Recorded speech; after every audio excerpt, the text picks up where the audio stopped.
going the distance with local sports.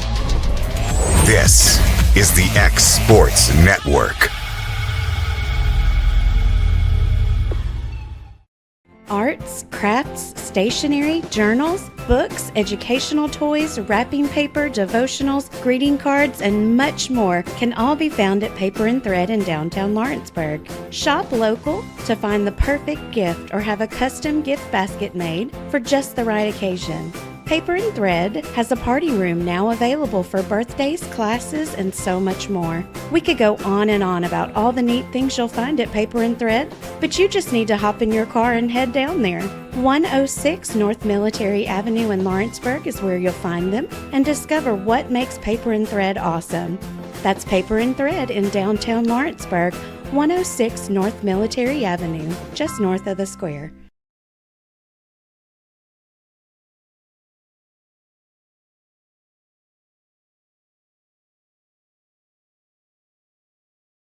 Are you tired of missing out on family life just to be treated like another truck number? Since 1986, Southeast Carriers has been a family-operated business based in Lawrenceburg, Tennessee. Being family-owned ourselves, we understand the importance of family, which is why we value it above all else. With our large number of dedicated lanes and our friendly staff, we are able to evenly divide your home time with the amount of time you spend on the road. We offer multiple benefits with large company pay now starting at $20 per hour, all while keeping a small company environment. For more information, visit our website, southeastcarriers.com, or check us out on Instagram and Facebook.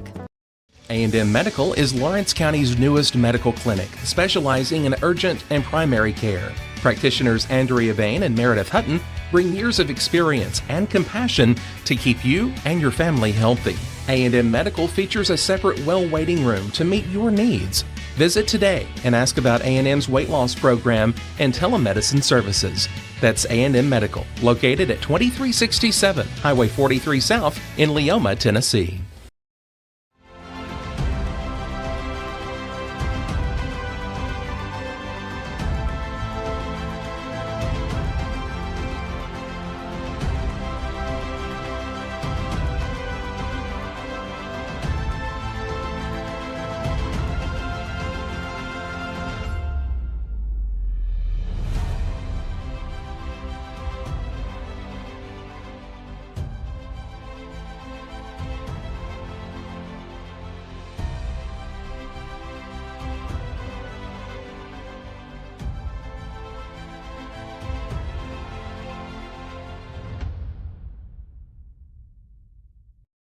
Hey, this is Phil Hooper. Get the look you want for your favorite school, church, or business with apparel from HD Ink Screen Printing in Leoma, Tennessee. Got a logo you need embroidered or screen printed? Let HD Ink give you the professional look that sets the bar in today's world. We do fundraisers and custom designed apparel and so much more. Call today, 931-201-2961, or come see us at our new shop located at 26 Ingram Road in Leoma. Remember, HD Ink for the look you want and the look you deserve. Life in Tennessee has a rhythm. It's the snap of the football under Friday night lights, the steady pace of a Saturday morning trail walk, and the joyful sound of chasing grandkids across the backyard.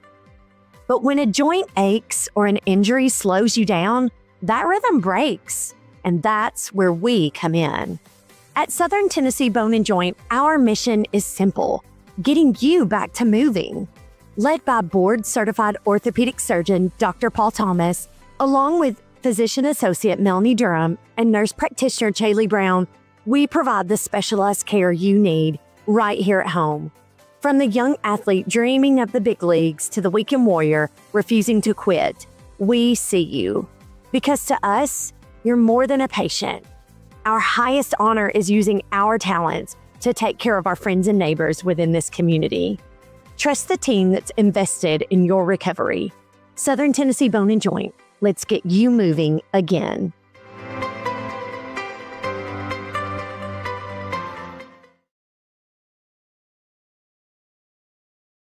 Bring Bringing a taste of New York to the Tennessee Valley since 2013. Pie Factory has just the pizza to satisfy your craving. From sweet to savory, from pies to calzones, we make it all. Fresh, by hand, every day with our tried and true age-old techniques. Pair any pie with our ranch made in-house, an unbeatable combo. Whether you're dining in or taking it to go, we know you'll love our specialty pizzas. Stop by our location on the square in downtown Lawrenceburg or order online today.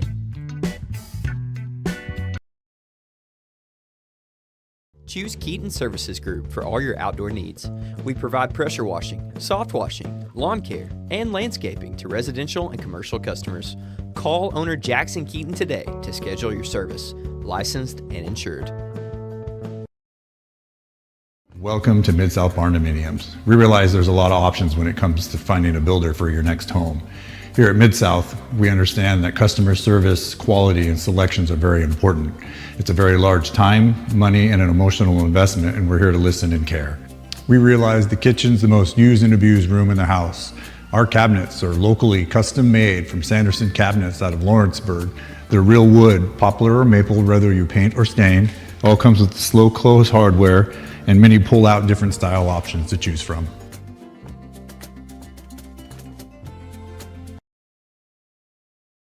You know, Storing Lee Furniture is not just some huge chain store, but we do have a 144,000 square foot showroom right here in Leoma, Tennessee. The Story family has worked together in the business now for 55 years, and a familiar face is here to help you with whatever you need. That's what being a part of the community right here in the Tennessee Valley means. And if you have an issue, we're right here to take care of it. And don't forget free delivery. We invite you to come see us. We're Storing Lee Furniture.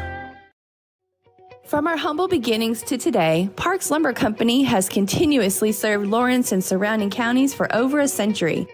Although we started as a small lumber yard in 1896, we have grown to include everything you need to make your dream project come to life. No matter your building needs, our experienced staff will be with you every step of the way to ensure you receive the highest customer service and attention to detail you deserve. Visit us at 106 2nd Street or on Facebook. We guarantee you will see working with PLC is as easy as 1, 2, 3.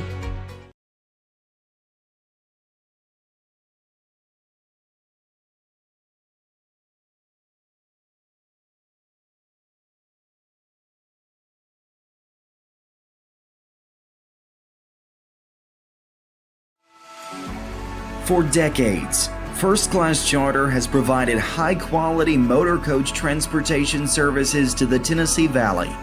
With numerous safety and cleanliness accreditations, First Class Charter is ready to make your group trip a reality. Contact us today by visiting firstclasscharter.net. First Class Charter, the official motor coach company of the North Alabama Lions.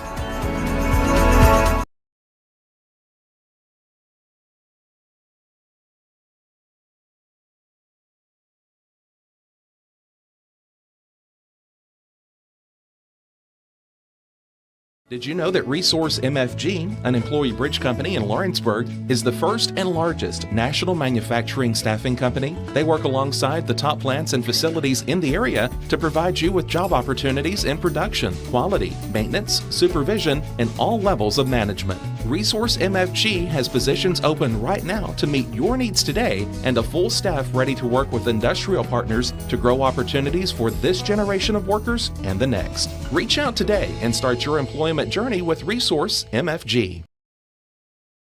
Most dealerships fail after the sale. We're going to be with you for the long haul. Only at Heritage Automotive will you receive supplier pricing on all Chevy and GMC models. And with the largest selection of pre-owned vehicles in the market, and we guarantee you the best prices. Where you get the highest trade value. And rates as low as 0%. And no payments for 90 days. And up to $15,000 off MSRP on all Chevy and GMC 1500 models. We pride ourselves on being able to accommodate all our customers' financing vehicle needs. Here at Heritage Automotive Center, we have over 140 years experience in the body shop. Also, one misconception of the dealership body shops is that we're more expensive, and that is not true. It's the same pretty much anywhere you go. Here at Heritage, we're here to help you with all your parts and service needs and not here to shortcut you. So come see us at Heritage Automotive here in Lawrenceburg, Tennessee on North Locust Avenue, or visit our website at www.heritagegm.com. Heritage Automotive. Expect more, experience the difference.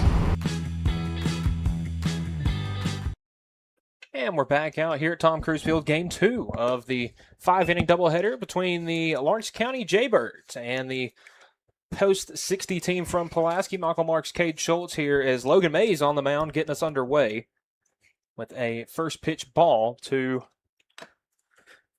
that is Holt, leading things off once more for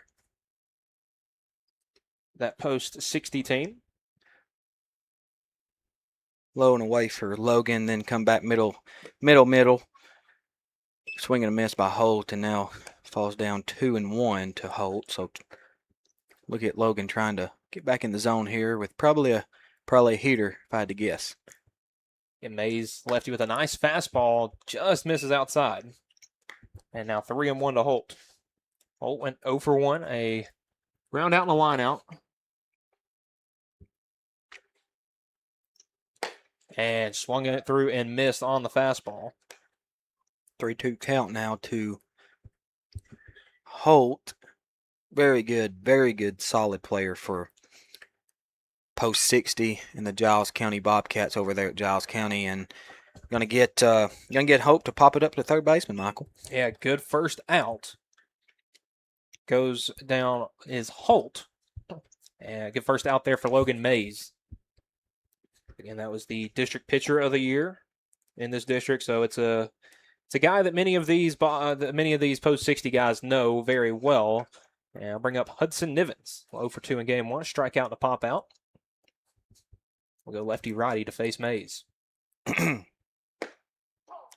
Mays will start him with a first pitch fastball on the lower part of the plate, called for strike 1. I don't know if I wouldn't live right there, man. Nivens was really stepping out bad.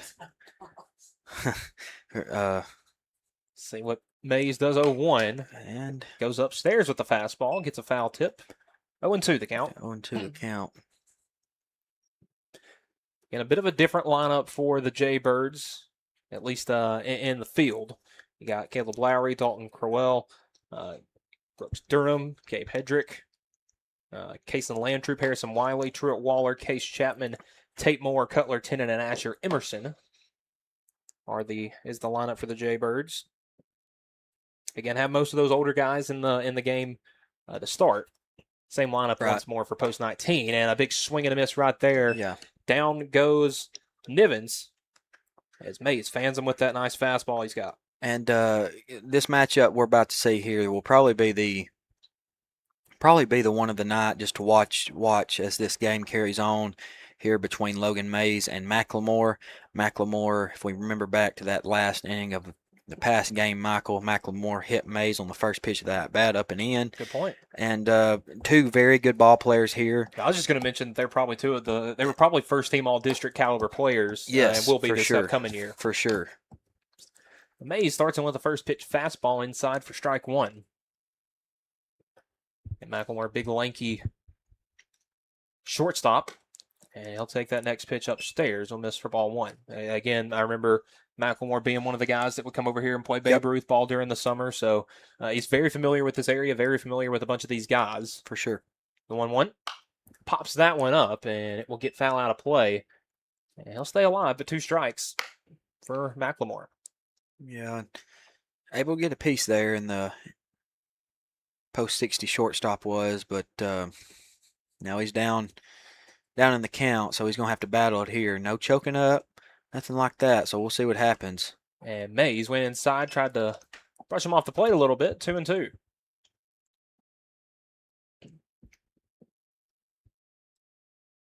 See the guys exchanging some smiles right there. Yep. 2-2. That one hit high and deep out to right field.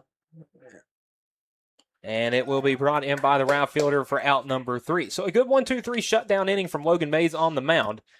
As the Jaybirds will bring their bats to the plate when we return. You're watching American Legion Baseball here on the X-Sports Network. Most dealerships fail after the sale. We're going to be with you for the long haul. Only at Heritage Automotive will you receive supplier pricing on all Chevy and GMC models. And with the largest selection of pre-owned vehicles in the market, and we guarantee you the best prices. Where you get the highest trade value. And rates as low as 0%. And no payments for 90 days. And up to $15,000 off MSRP on all Chevy and GMC 1500 models. We pride ourselves on being able to accommodate all our customers' financing vehicle needs. Here at Heritage Automotive Center, we have over 140 years experience in the body shop. Also, one misconception of the dealership body shops is that we're more expensive, and that is not true. It's the same pretty much anywhere you go. Here at Heritage, we're here to help you with all your parts and service needs and not here to shortcut you. So come see us at Heritage Automotive here in Lawrenceburg, Tennessee on North Locust Avenue, or visit our website at www.heritagegm.com.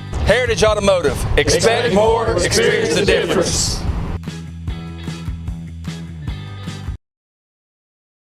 At Murray Regional Health, you'll find the expertise and technology available in larger cities, paired with the personalized and compassionate care you deserve. As the largest health system between Nashville and Huntsville, we have a medical staff of more than 200 physicians across an array of specialties, ranging from primary care to robotic surgery. They lead skilled teams of nurses and other clinical experts that diagnose and treat conditions with advanced technology. Murray Regional Health, where clinical excellence meets compassionate care.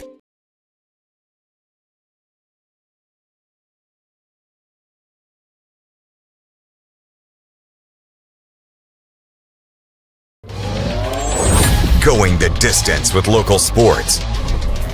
This is the X Sports Network.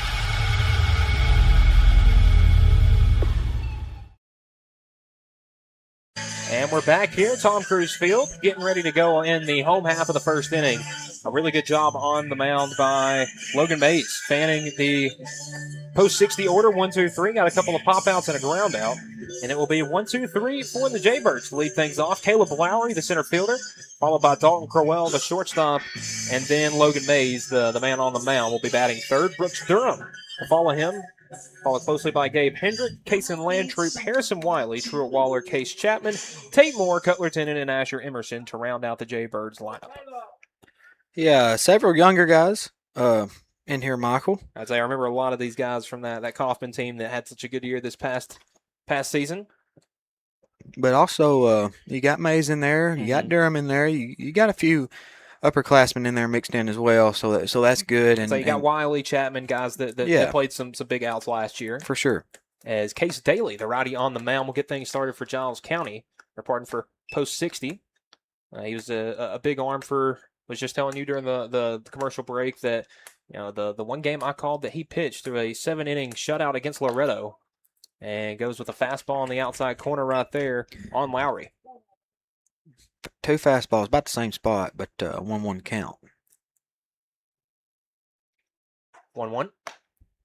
And misses for ball 2, and 3 pitches has lost the hat twice. So maybe a bit of a loose fitting one right there. Yeah, It's Bronson Tennant, not Cutler Tennant. Oh, Bronson Tennant, pardon. And again, if I do get any names wrong, feel free to text me, text Cade Schultz, or anybody up here in the press box. I'm here to try to get the names right. In saying that, we had a name for Giles County's lineup that said BB. That's all it says was BB. So maybe he likes to walk. I do. And speaking of the walk, Caleb Lowry, going to draw one right there. Yeah, I do think I found out it is Bledsoe. I asked him. Yep. I asked him down there, and Trent Maxwell, head coach for post 60. So we figured that out, and good to go there. So Caleb Lowry, the incoming freshman center fielder, draws a leadoff walk. I'll bring up Dalton Crowell, playing shortstop here in game number 2.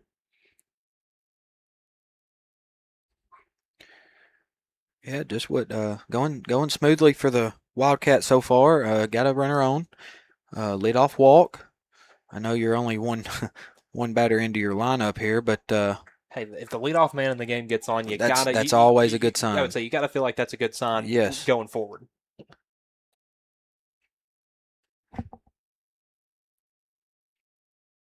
Oh, 1. Misses for ball 1. Now, you know, it's kind of funny, you know, we're seeing, I guess you could say, the aces maybe of these staffs here in game number 2, but they had game number 1 to get warmed up. Yeah, for sure. I'd say we saw, I would say already for the Jaybirds, the leadoff runner. 1-1 pickoff to first, close, but Lowry able to slide back safely. Yeah, and I ain't gonna lie, I was thinking in that first pickoff move, that was probably just kind of a off. Mm-hmm. He didn't really throw over there. He just kind of popped up, and usually you have 2 or 3 different moves you like to have if you're a good effective pitcher.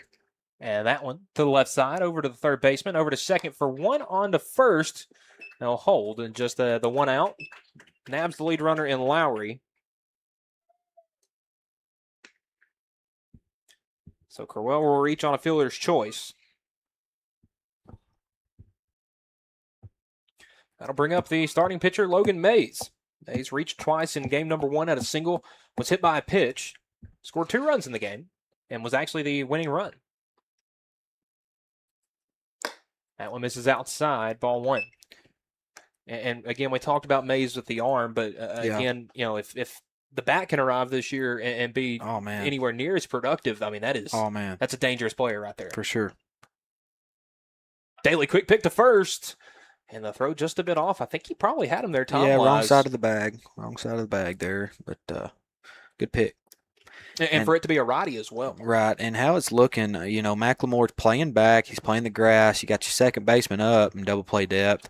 Look at your second baseman probably just by looking at their middle infield, your second baseman's probably going to take the throw down. So in that case, your first baseman's holding on your runner at first. I feel like I've said it 2 or 3 different times. You're going to have an open on that right side, and if you can stay inside the baseball and put it in play on that right side, you're probably going to go first and third here if you're Crowell on first base. And they'll miss to Mays 3-0. Yeah, but say you make a good point, and you even try to put a hit and run on it. Maybe you could score for sure. If Crowell's a good runner. Yeah. Because again, it's a big open side on that right side. 3-0. That's gonna miss, and 2 walks. Have the 2 on with 1 out here for the Jaybirds. Put a runner in scoring position. That is Crowell. Big bat coming up. And I'll bring up Brooks Durham. Man in the backstop here in game number 2.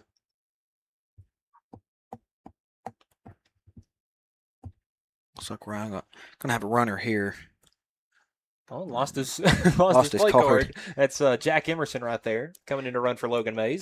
Speaking on them cards there, obviously Coach Clint right over in the third base coach's box calls a number. He looks at his card, and that's kind of they put 2 and 2 together, and that's what your sign is. Really has come a ways over the last, I would say, 5 or 6 years. That ball's grounded down the third baseline, but analytics at the high school level it's funny, but it's a big deal. That's exactly where I was going with it, and I even seen, and I was blessed with the opportunity of being alongside these guys, and I was the character coach for Giles County High School last year, and I was at several of their games. Several I had to miss, unfortunately, but several I was at several practices. They actually use some kind of, it wasn't actually an AirPod, because it was something a little different. But kind of, sort of in the same thing as PitchCom? It wasn't actually PitchCom. Okay. It was like a earpiece. You just put in your ear. Obviously, the head coach had the other piece in his ear, and they rolled with it that way. And it was like a set that come in a little. It was like AirPods, literally like AirPods, and it was like they were on a phone call. And that's basically like it was, and it seemed to work. Daly the 1-2 to Durham. That one's going to miss upstairs, ball 2. So the count is even to Brooks. He's got 2 runners on. Crowell in scoring position. He's got Emerson right behind him running for Mays at first. Second baseman quite literally hovering the bag there. 2-2. Inside, ball 3. Durham able to get the hands back on that one.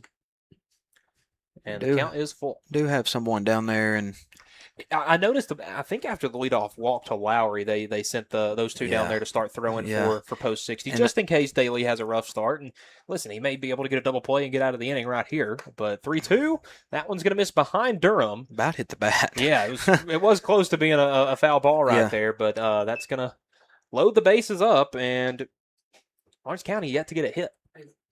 I will say, speaking on post 60 starter here, he's got a fractured wrist, and I don't know if you can tell now, Michael. Mm-hmm. Look at his left wrist. Oh yeah, I was talking to Trent. I thought it looked, and I didn't want to diss any of the apparel, but like he had the right sleeve on, but the left wrist thing. Yeah, exactly. And again, trying to pitch with that, I can imagine is a problem. Mm-hmm. So hopefully he that don't give him any problems. He's able to get the fastball in there for strike one right there. As Gabe Hendrick up to bat. Swing and a miss for strike two. Hendrick, a big opportunity with the bases loaded and only one out. But again, a force out at every bag allows Daly an opportunity to get out of this one with the double play. The 0-2 misses up and in for ball one. Daly doesn't look to be in any discomfort necessarily. He don't. No, as you see, we've seen he went back to the windup here once bases got loaded, so seems to be a little more comfortable out of the windup. And that is the way with a lot of high school guys. They're really good with nobody on. You start getting some guys on, having to start pitch from the stretch. Yes, you can see that give them some problems with control. 2-2, swung on and missed for strike three. There. A huge strikeout for post 60. As Hendrick goes down swinging for out number 2. That's going to bring up Kason Landtroop. I believe he's your first baseman for the Jaybirds this evening in Game 2. Landtroop, a multi-sport athlete in middle school. Another incoming freshman. Foul tipped that one into the catcher's mitt for strike one. Again, I know a member of the basketball team, baseball team as well. I would have not sure about football. The 0-1. That one's fouled right back into the backstop. Yeah, look for some of these young guys. I know you got some older guys, upperclassmen in the lineup here, but look for sure the younger guys be real quick to the baseball. Want to keep it short and simple. 0-2. That one misses inside. Don't really want to try to do too much at the plate. I would assume, Coach, that's something along the lines of what Coach Wrights probably is put in their ear. You're facing a very good arm and ground ball third. And smart play by the third baseman will go over and touch the bag in time for out number 3. And Case Daly able to get out of a bases loaded jam in the first as we're still scoreless heading to the second. We'll be back in a minute. You're watching the X Sports Network.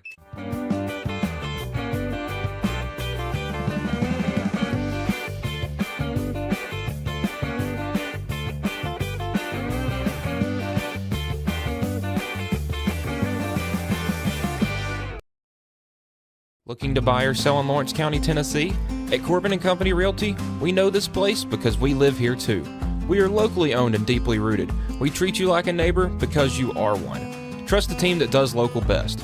Check out our listings like this lush 4.56 acre tract with a 3-year home, large shop building, and a year-round creek. This is just one of the many hidden gems we discover for you. Call Donna today at 931-629-5228. Corbin & Company Realty LLC, Summertown's only real estate firm. Banking made simple and convenient. At Builtwell Bank, we're here for you. Whether you're making a milestone purchase or saving for retirement, our dedicated financial team will walk with you every step of the way because we care. From personal banking accounts to making sure your business and commercial needs are met, we'll make sure you have a dedicated Builtwell banker that understands your unique needs and goals. Serving Lawrenceburg and Summertown. Come see us today. Member FDIC.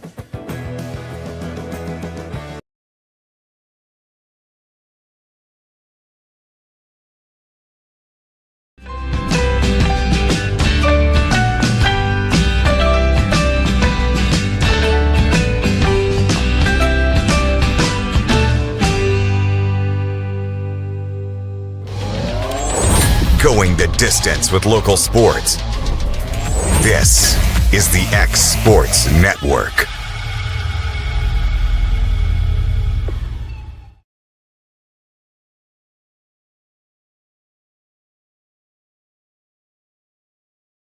And we are back here, start of inning number 2. Logan Mays, one scoreless frame in the K as he comes back out for his second inning of work. He will have 3, 4, 5 in the post 60 lineup. It'll be Howell, Wilson, and Gerald to lead things off here in the second inning. Howell had a bit of a rough game one. A strikeout, was hit by a pitch. But on deck, Hunter Wilson had a huge game number 1, and he is probably just waiting to come back to bat. It makes this leadoff man and Howell very important. May starts him off with the first pitch fastball. Good cut there. Like you mentioned, a solid cut there from Howell. And that's what you want to try to do if you're, you got a good, very good pitcher on the mound that you're facing, and Mays, and more than likely his first pitch strikes will try to get ahead. Mm-hmm. He's going to try to get ahead. So you're probably setting fastball, and if you're the hitter, I would be on go, and I know a lot of high school coaches, sometimes tell their guys, hey, to take first pitch. Right, but right. If Mays is going to get an easy fastball down the middle for a strike, you want to at least try to put the bat out there and see if you can do something with it. 2-1. Good spot. And misses, cannot get the call there. It's 3-1.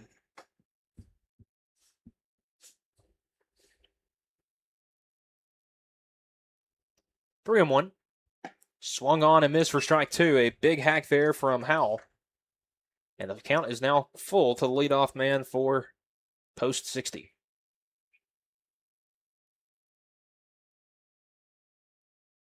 Three-two for Mays. Swung on and missed. Another very good job by strikeout for Logan Mays. Another strikeout brought to you by Lawrenceburg Marine.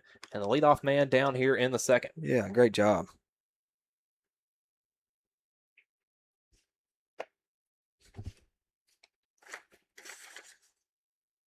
Looks like you're going to have, is that Wilson? Yes, that is Hunter Wilson. Was 2 for 2 in game number 1. Had 2 doubles, 3 runs batted in.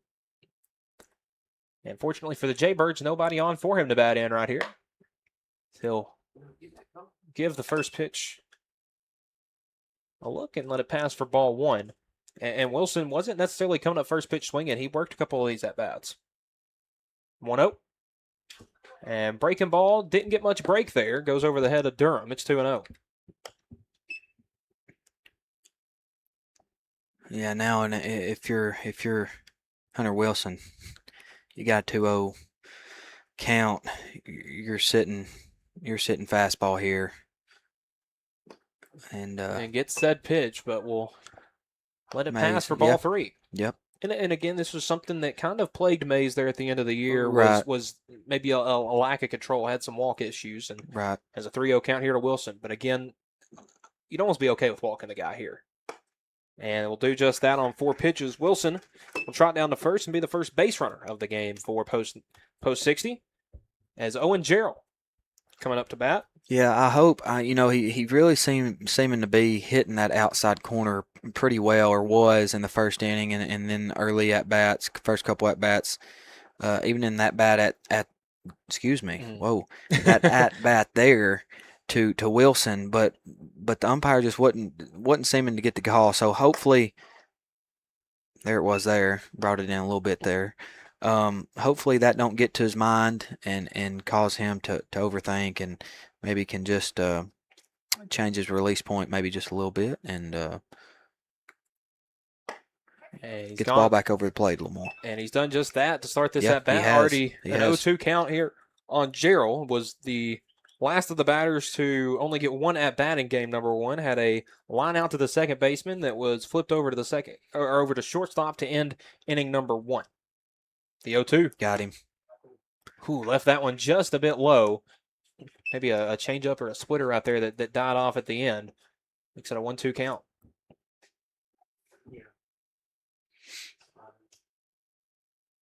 0-2.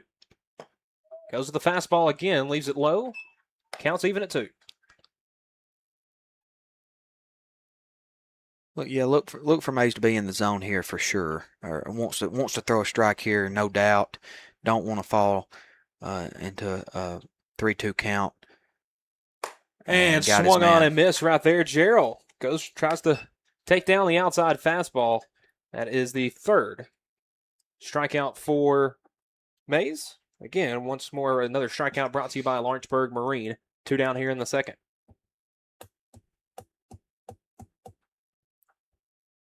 So that's going to bring up the first baseman. I believe this is Riker. Struck out his one at bat in game number 1. And Mays starts him off with a first pitch strike. Wilson takes his lead at first.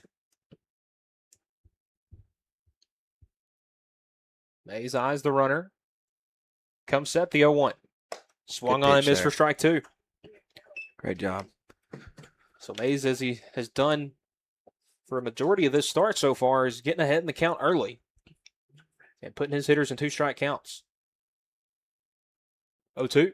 That one misses high and outside. Durham kind of a fake look out to first. Yeah. Well, that pitch kind of brought him out from back there behind the plate, and just kind of pop up. Yeah, look pop like up you're, a little look like bit. You're doing something. Yeah, we meant to do that. That's what I'd done. If I The was 1-2. Oh, Stays back on that one, and it will just miss outside. Ball 2. I do think that one might have been just a shade. That might have been The on outside chalk. corner was a Yeah. little wider in game number 1, Yeah. I will say. 2-2 for Mays. That one fouled off a bit late there is Riker, but stays alive with the 2 strike Okay, so count. that's the same pitch there. You have your batter chase it. You have your batter swing at that. So if that's there again, I'm ringing him up.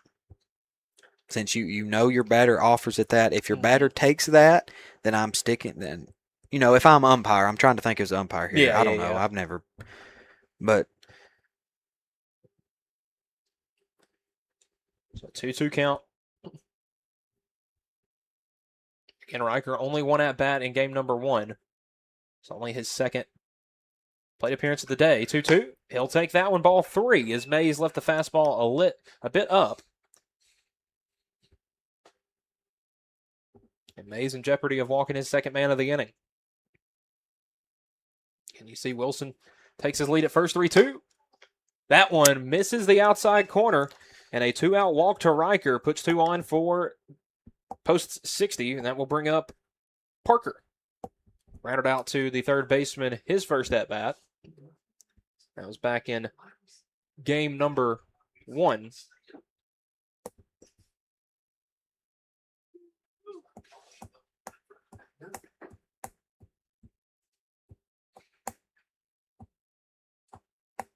First runner in scoring position for post 60 is Wilson there at second. yeah, good job by Durham back there. Walked out there, give his pitcher a second just to breathe.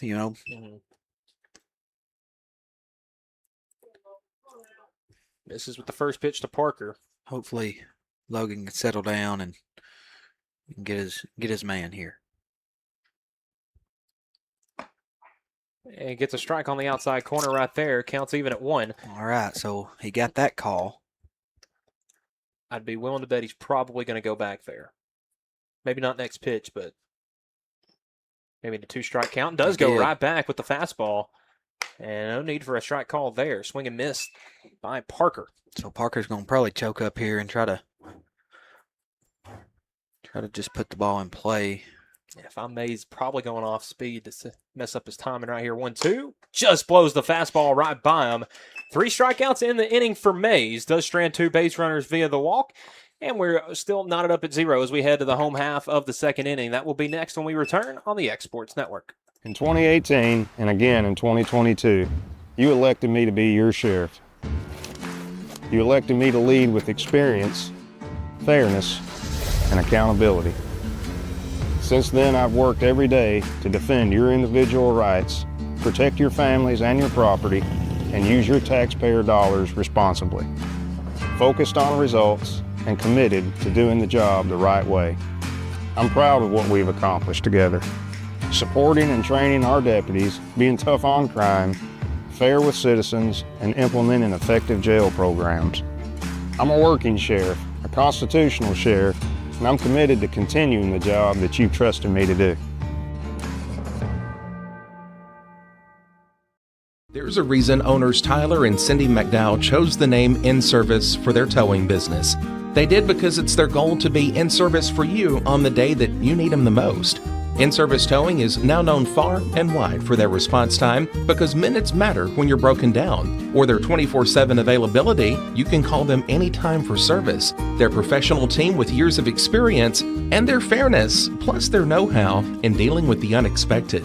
But the thing that In-Service is known best for is how they treat their customers, and that's like family. When you need them, call them 931-843-9098.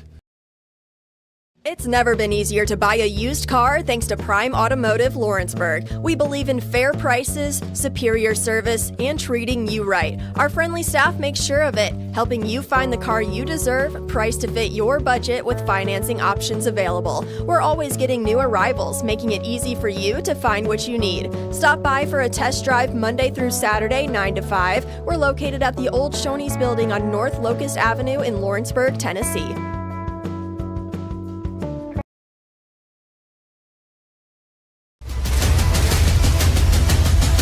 This is the X Sports Network. Wiley, Waller, and Chapman lead off the inning for the Wildcats. It'll be the left-handed batting Harrison Wiley. Things off against Case Daly, and we'll take a first pitch. Still had the music going for a little bit here. It wouldn't stop. Just wanted to go through the rest of that song. It's a 1-0. That one popped up left field. And it'll get out of play. Yeah, Wiley had a big hit in game number 1. Very big.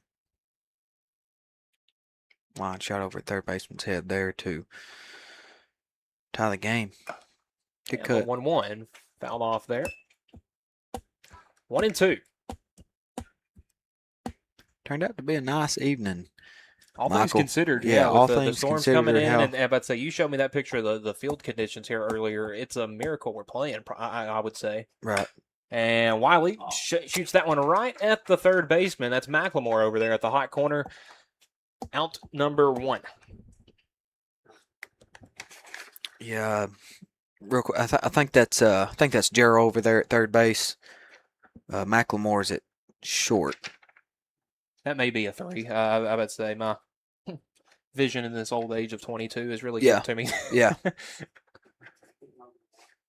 You're good because I think Wilson was behind the plate in game 1. He's no longer back there. So Wilson's number 3. I think Jarrell's number 2. McLemore's number 1. So Waller up to bat.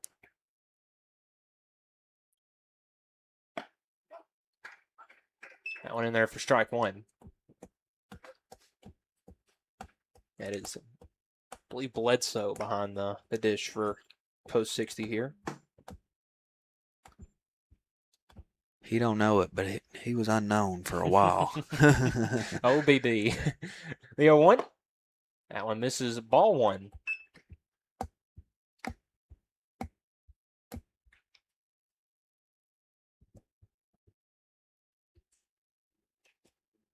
Next pitch from Daly. Good spot. Got the outside corner with the fastball. Kind of reminds me of a guy that used to, and is literally for the simple fact that his hat's fallen off a lot, is Xander Sechrist. Used to pitch for Tennessee. Was the Sunday guy on there, the national championship team, and it felt like every time he threw, that hat was coming off every single pitch. 1-2. And that's going to be a slow roller. Trouble. Tough play. Wilson comes in from third to throw. Can't be dug out by the first baseman. Waller gets by the right fielder, too, here, Michael. Yeah, Waller may have had 90 feet more if he wanted it, but will hold up there with the single. You know, back to basics. You know, if you're beating it down the line, you break it down good. Your head's turned. Mm-hmm. You see that ball ricocheted. You stay in that. You're on your toes, and the moment you see that ball get by that right fielder, boom, you're turning. You're gone. Yeah. I mean, you can take that bag, But Case Chapman coming up to bat was the starting pitcher in game number 1. Tossed a gem. 3 innings, 1 hit, 3 strikeouts for the righty. Got a ball on the playing field. I think it missed Daly on the throwback, I think.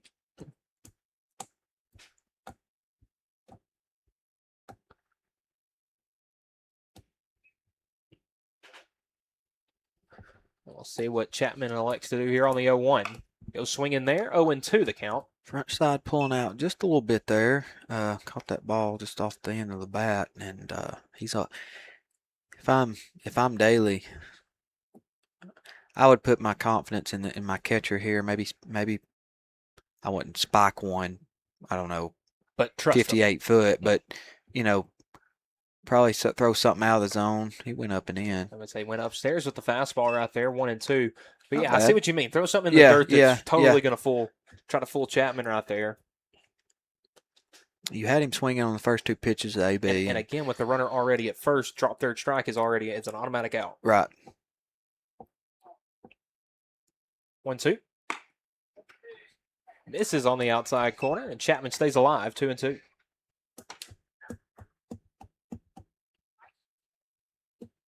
Again, I would say just a bit of a wide shot. Beautiful knot here. I'd say you mentioned it a minute ago, Cade, but 2-2. That one's going to be lifted a mile high out to left field. Should stay in fair territory. The third baseman, Gerald, over there to make the grab for out number 2. And a very high pop out for Case Chapman. It's going to bring up the next Jaybird bat, and number 51, Tate Moore. His brother Jake got the close in game number 1.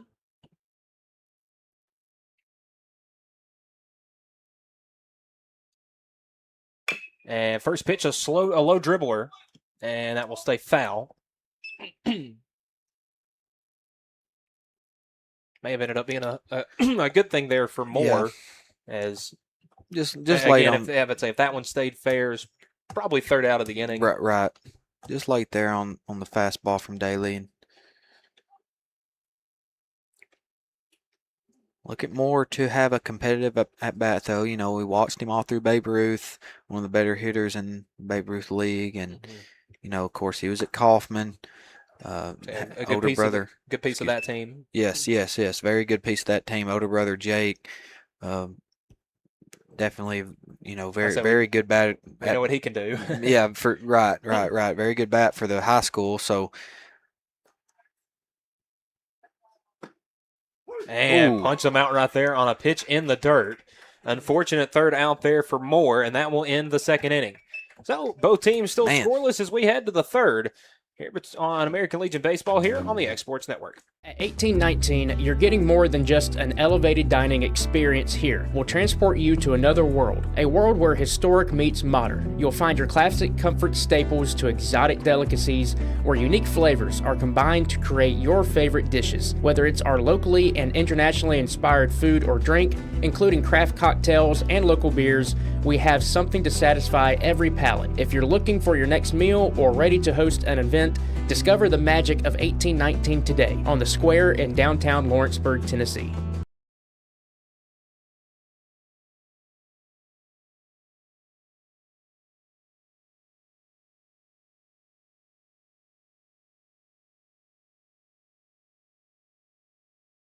Make your lawn a legacy. At Legacy Lawn and Landscapes, we put more than 16 years of experience into your goals. We won't meet your expectations, we'll exceed them. We offer consultation, installation, maintenance, hardscapes, construction, and land clearing services. Owner John and Jamie Brewer with their team are dedicated to providing the highest quality landscape services to commercial and residential clients in Middle Tennessee. Service, teamwork, results. That's how you leave a legacy.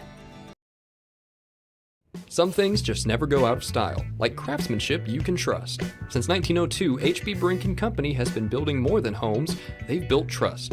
Locally owned and operated in Lawrence County, Tennessee for over a century, spanning 3 generations, extending their craft to surrounding counties, providing lumber, millwork, tools, and materials that stand the test of time. From custom homes to weekend DIY projects, if you need it, they've got it. Stop by 134 Depot Street in Lawrenceburg or give them a call today.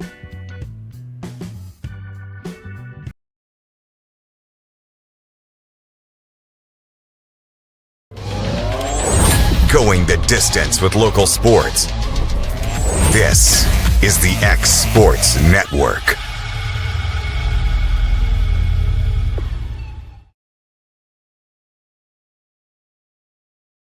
And we are back here for the top half of the third inning. Post 60 and the Lawrence County Jaybirds still knotted up at 0. It will be Ragosa leading things off for post 60. Or actually, pardon, this is Bledsoe. This is Bledsoe, the catcher here in game number 2. So be Bledsoe, Ragosa, and Johnson due up this inning. Maddox Wiley, the new arm on the mound for the Jaybirds. Logan Mays, 2 innings, no hits, no runs, 4 strikeouts, 2 walks. Good pitch. Wiley gets that one in there for strike 1. Yeah, and that there Michael was over the outer half, so hopefully he can. That one shot out to right field will be foul for strike 2. We can get some of them calls here that Logan didn't seem to. And again, this is going to be a bit of a change visually, I guess you could say, at the plate for these Pirates batters. It will be. As that one shot up the middle. Got to be quick, and it's going to be. And that one's going to get through the glove there of Crowell at short. Honestly, Bledsoe may have been able to reach without that. So the first hit of the game. I'll be honest with you there. If you're the shortstop and just coming from a middle infielder, and I by far was not nothing the best by no means, but I would have probably, with knowing your runner, I mean, you've got to field that. Once you get to it, you've got to shuffle your feet and field that as far as shuffling your feet to the side so you can get that ball out quicker and get it on the throw. I did notice this past season that was something that gave a lot of these high school middle infielders problems, those slow choppers up the middle. You don't know the right angle necessarily to take to I guess get your body in a good position to make a throw over to first, and you kind of see it again right there. And the thing is, you have this turf now, and the ball kind of hit. I mean, it looked like the ball was staying down. I mean, it looked like the ball was good on the turf. It was staying down, so you would not had to. Of course, he tried to field it high, go down, get it. Then you would had to come back up on the run. Just a tough play. So, it is what it is, and hopefully, the Jaybirds can possibly get another ground ball and get that force runner. If not, turn double play. Yeah, I'm about to say, and knowing how competitive some of these guys are, Crowell just wants another ball hit to him right now. Yeah. And almost got his wish there. As that one's fouled down the third baseline. 0-2 now to the batter. It is Ragosa. Looks like he's got a little speed at the plate as well. Not sure. Bledsoe the lead at first. And a big swing and a miss right there. And good pitch. Lawrenceburg Marines strikeout there for Maddox Wiley. Retires Ragosa. And gets a huge first out in the inning. And now that that aforementioned ground ball you were asking would get you out of the inning. Right. That's going to bring up Johnson. Drew a walk his first time up. And this was in game number 1, pardon. Pick over Does to Johnson first. have his phone in his back right pocket? It surely looks like it. That was the thought that came to my mind, so I... That feels like something a high school coach would really get on you for. You would think. It's summer. It's summer Let's ball. be relaxed. Hey, you know what? Get a home run. Take a Snapchat selfie, post it on your story. I mean, that's what we're here for. Oh me. 1-0 count here to Johnson. I'm glad Brad White ain't up here.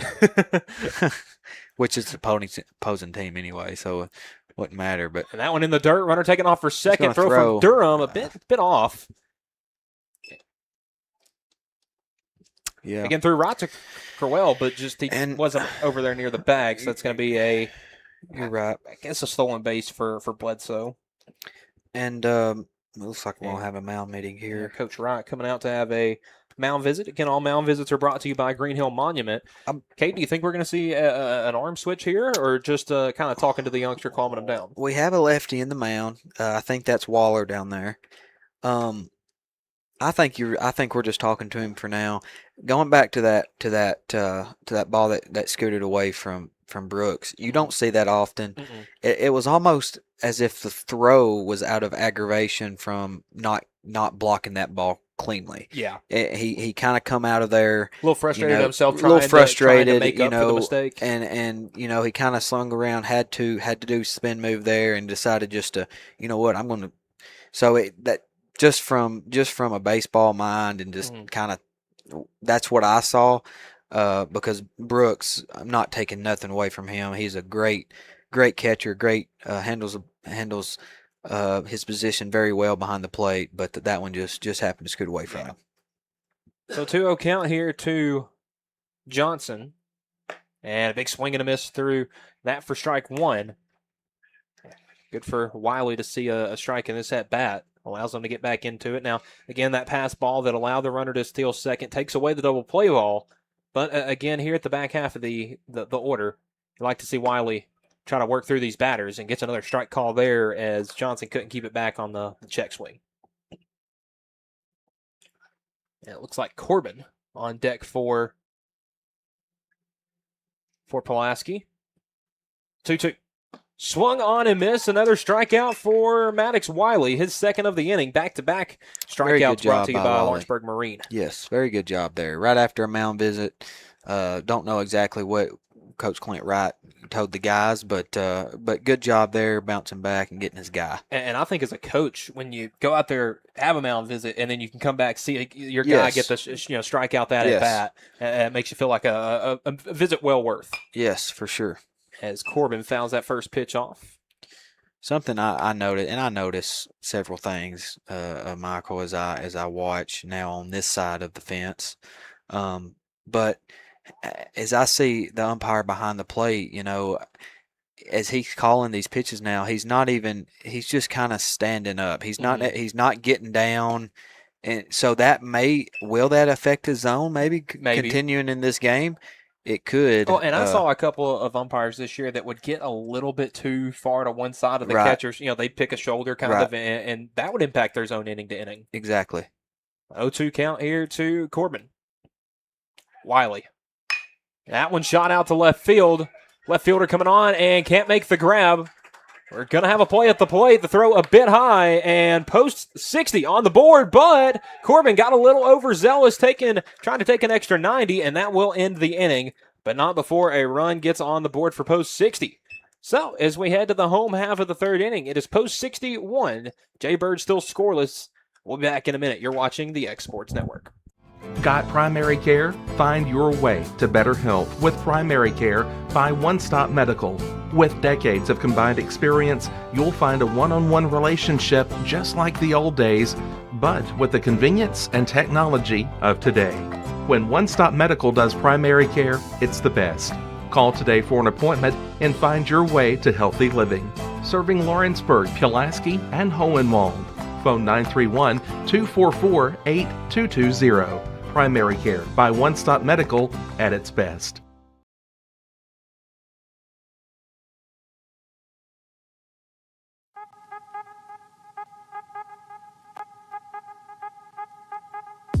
Hey folks, you'll never guess where I'm at today. That's right, I'm at my Quick Mart store. Starting off with a fresh cup of coffee, and guess what's next? The biscuit.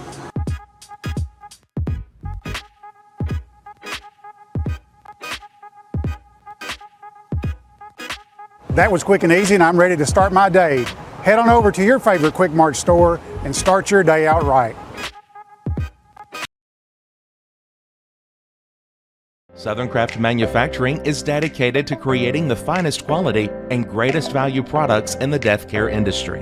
Southern Craft has perfected blending old world craftsmanship with modern manufacturing technologies to create a full line of steel, wood, and corrugated gaskets. Family owned and operated for over 30 years, Southern Craft is now looking to hire local and regional truck drivers, welders, and production workers, each with great starting pay and a benefits package. For more information, visit southerncraftmfg.com.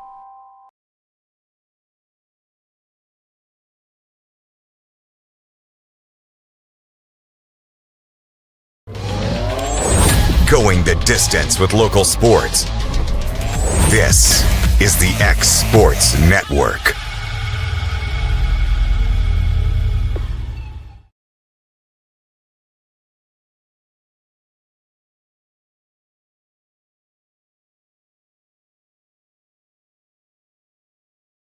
And we're back here for the home half of the third inning.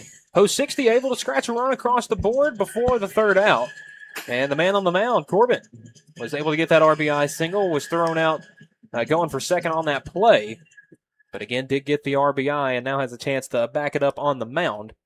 As for the Jaybirds, it will be Bronson Tennant, Asher Emerson, and Caleb Lowry as we look to turn the order back over. So that'll be 11-12-1. So, yeah, and we're just having a discussion. Trying to get on the same page. Say both teams making a pitching change entering the third. Say Daly went the first two shutout innings for Post 60. Mays did the same for the Jaybirds. But again, Post 60 able to get a run across in the third. You'd like to see if the Jaybirds could do the same here. As Tennant will take a first pitch strike.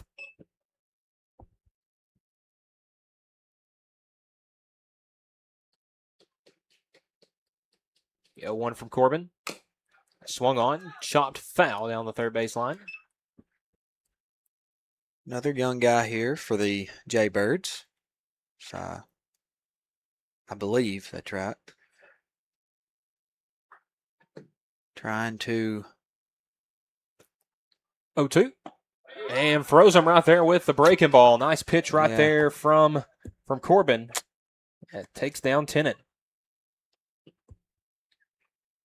And a big first out there for Post 60. And we'll bring up Asher Emerson. Can't get beat soft and away right there. You know you're going, and that ball kind of hung. But it's kind of like it was up and in and broke back over towards the heart of the plate over there and just froze Tennant up. Yeah. Yeah, exactly. Yeah. Swing and a miss there for Emerson. I'd say they're used to a fastball, but you start mixing in stuff that moves a little bit, and that can freeze them up. And for sure, saw that there with Tennant. But Emerson now with a 1-1 count, and lifts that one out to left center field. Got a pretty good piece of it, but the center fielder will camp under that for out number two. Pardon. He's just gonna run on to second and touch second. He's gonna touch third as well. Get him a triple in his mind. I'd say he'll take his round tripper. Only flip over to back to the top of the order. What I had was the top of the order, but I think we got one more. I think this is Ty Holt, and number 2.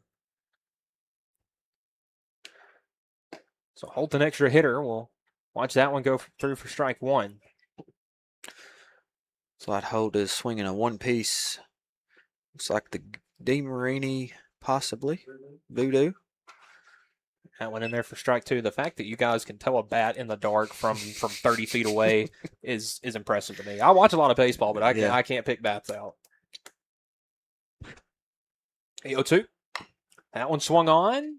Will stay foul. Tell you, Corbin's come in and thrown. He's probably missed with a couple, but it feels like he's coming in to throwing straight strikes. Yeah. And he's thrown very well. You love that as a coach for Post 60. And Absolutely. Swing and a miss, strikes out the side.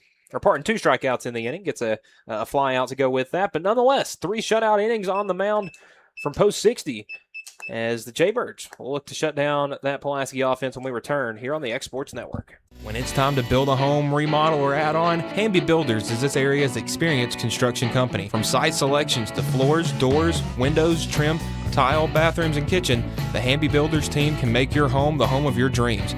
Hamby Builders is licensed and insured with over 20 years of experience in homes in Giles, Lawrence, Wayne, and Murray counties. Trust your home construction or light commercial project to the team with experience and integrity. Hamby Builders. Call 931-629-5264 or 931-629-9472 today. Being raised in Tennessee, we believe in the importance of family and community. Creating a positive experience at our family-owned and operated business is one of the ways we share that belief. Being in an accident can be extremely stressful. When it came time for my repairs, Mashburn's made it easy. I am lucky to have a wonderful company in my community like Mashburn's Collision Center. It's reassuring to know that I'm in good hands because their work is second to none. We pride ourselves that the Mashburn name is one of the most trusted in Lawrence County since 1981. Mashburn's Collision Center. Let our family take care of yours.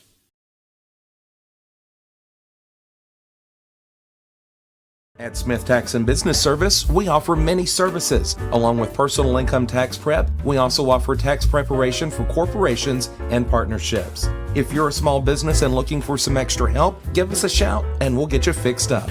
Call Mary Beth Smith, Marion Matthews, Brooklyn Bates, or Michelle Staggs to find out how we can help you. Located at 208 Pulaski Street, phone 931-244-6633.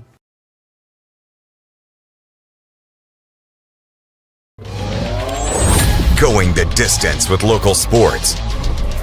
This is the X Sports Network.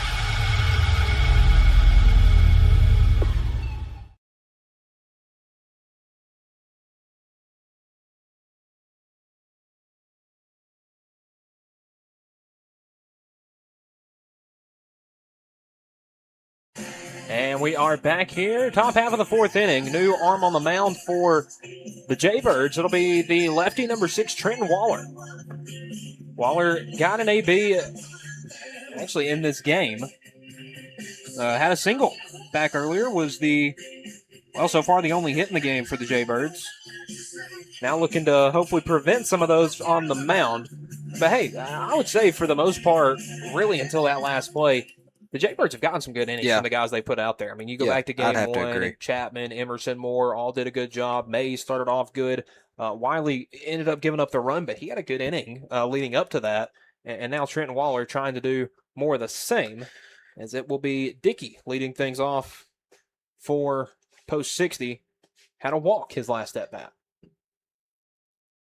And this was in game number 1. And this is really working in Trenton's favor here. One of them, whichever one that is out there. Sorry, buddy. But in Waller's favor, you got the lefty, you got the last man in the order.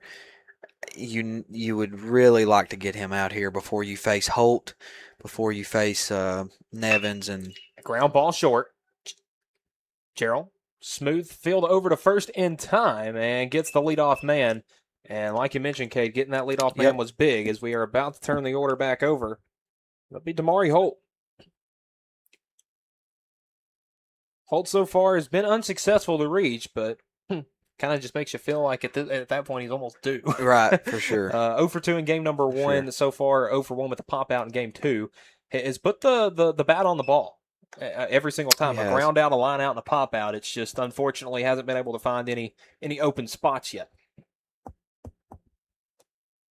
The lefty fouls that 1-0 pitch off to even the count up. Yeah, and he's only had a handful, not even 5 at-bats yet today. So, I would, if he gets a couple more here, I would see him going 1 for 2 or 1 for 1 if I had to guess. And a pitch that after he swings at that one, I don't know about he wants that one back. Got an ugly swing on the breaking ball. Did Waller? That's definitely not a swing you see out of a guy like Holt at the top of the order. A very, very good hitter. So good job there by Waller. 1-2. That one fouled off. Holt stays alive. Holt swinging a one-piece combat there, the newer combat. Got a little tar on it there around the handle. 1-2. Good take right there. Yeah, didn't chase after that like he did a minute ago. I think Holt right there was saying, if you want to freeze me with one, go for it. Yeah. But he was straight take there. Now we'll see what he does 2-2. And that's going to be a slow dribbler. And if off the glove of Waller, and Holt using that speed to get down to first. And I'll give him a single on that one. He probably was going to reach anyway. Holt, tremendous speed. And well, Waller had to leave his feet. Mhm. You know, I say he did. I mean, he did anyway. So he left his feet, ball in and out of his glove. Yeah, probably. it's I a mean, single. if yeah. So now we get to see the speedy Holt on first. It's Hudson Nivens up for his fourth at bat of the evening. 0 for 3, 2 strikeouts and a pop up. Just real quick around the horn for the Jaybirds. You got Tate Moore over at third. You got Case Chapman at short. As Nivens swings through that one, you got that'd be Emerson, young Emerson, little Emerson over there at second base. Asher, and then you got number 7 in. You're gonna have to help me on that. Bronson Tennant at first. Yep. That one fouled off. 1-2 the count to Nivens. With Brooks Durham behind the plate still, and then Waller on the bunt. And you got Caleb Lowry in center field. I believe you got. Well, as far as the other guys, I don't know. I don't want to guess and get somebody wrong. Yeah. Kind of tough to see their numbers, especially. 1-2 swung on and missed for strike 3. A strikeout, but not a throwout. Is a good stolen base there by the speedy Damari Holt. But 2 down in the inning. So that was a big pitch right there. Does get the second out of the inning, but Holt able to get in a scoring position. Right. For a very dangerous bat in Drew McLemore. Well, I'll be honest. I would have liked to seen Drew Mack and Mays go at it one other time. Mm-hmm. But is what it is, and hopefully Waller here can take care of Mack, and I think he thinks he got hurt or not hurt, hit. But again, I think Never mind. They're just going to call it a ball. He did go over there and kind of. He did. I think he was telling him that he was telling his own deck hitter there that was an off-speed pitch. I think that's what he was telling him. So he might have looked over there, and I think that's what he was getting him there. And me thinking as a ball player now was probably what he was doing there. I may be wrong, but I feel like I remember McLemore taking some swings from the left side during the high school season, so I'm not sure if he's a switch hitter. I think he is a switch hitter. Not something you see around here a whole lot anymore. Yeah. I would say I'm thinking back to some of the teams when I was in high school, at least at Loretto. That's what I had the most knowledge of. I don't remember any switch hitters. Mm-hmm. You see it a lot at the college and big league levels. 1-1. And that one going to be slashed foul down the left field line. McLemore putting some big swings in. It's now a 1-2 count. Wiley's in the left. So, I think we got Hendrick and Wright. Yeah, it's one of the Wiley boys in left, I think. I would guess. Well, Maddox was just on the mound. So I would guess it's probably him. As McLemore fouls that one off. Staying alive here. Staying a lot of pitches off of Waller.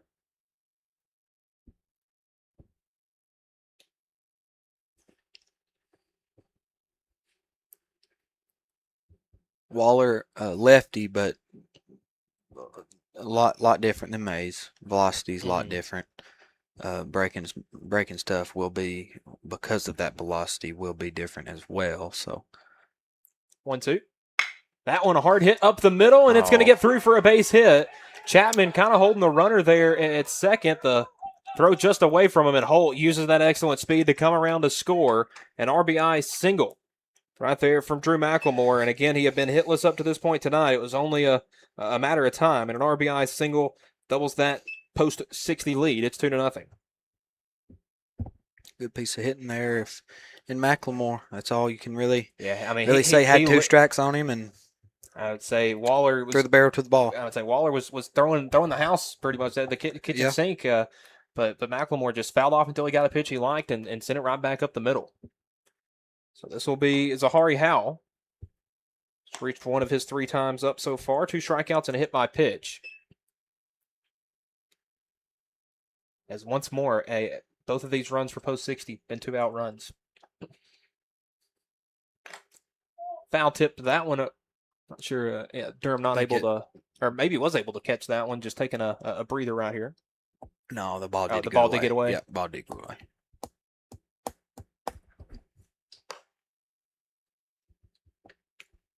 Durham, I remember, it felt like every game I called, they would have some sort of ricochet hit him, and he'd go down for a minute. The catching is the most unforgiving position, maybe in all sports. Set way outside here. And that one shot out to right center field. Hendrick trying to track it, and did he make the grab?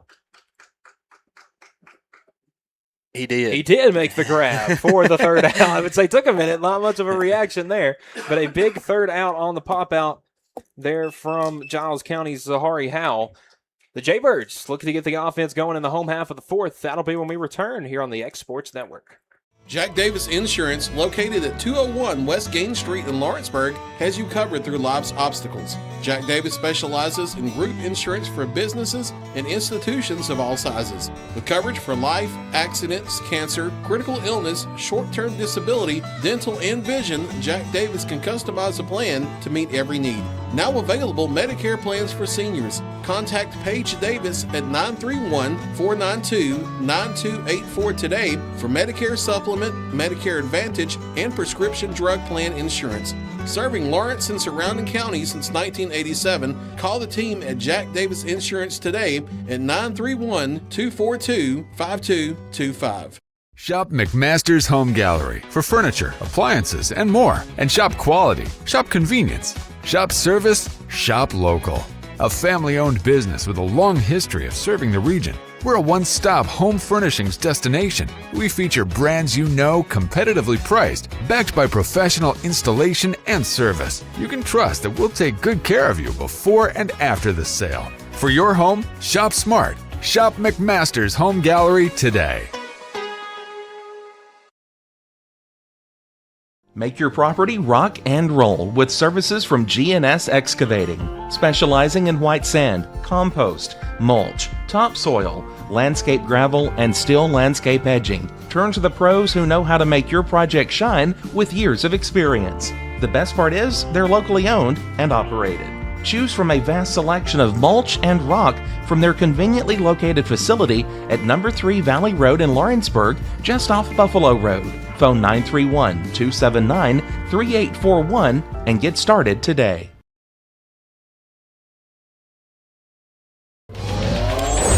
Going the distance with local sports. This is the X Sports Network.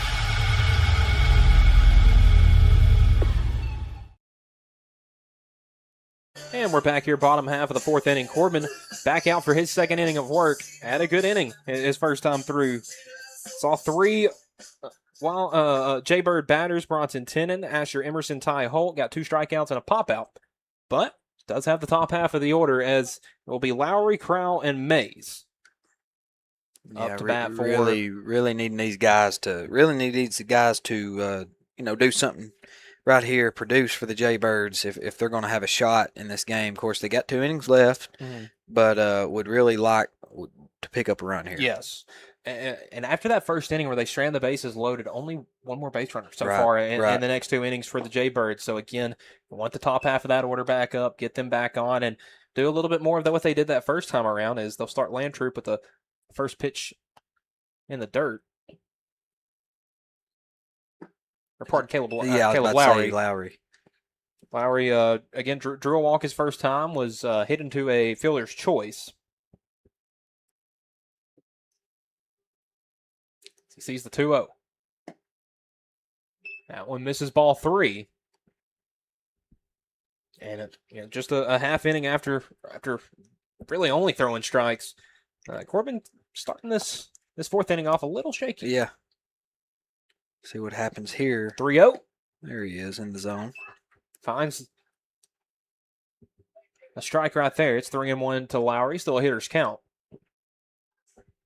Still way ahead if you're Lowry, looking for something in a small box.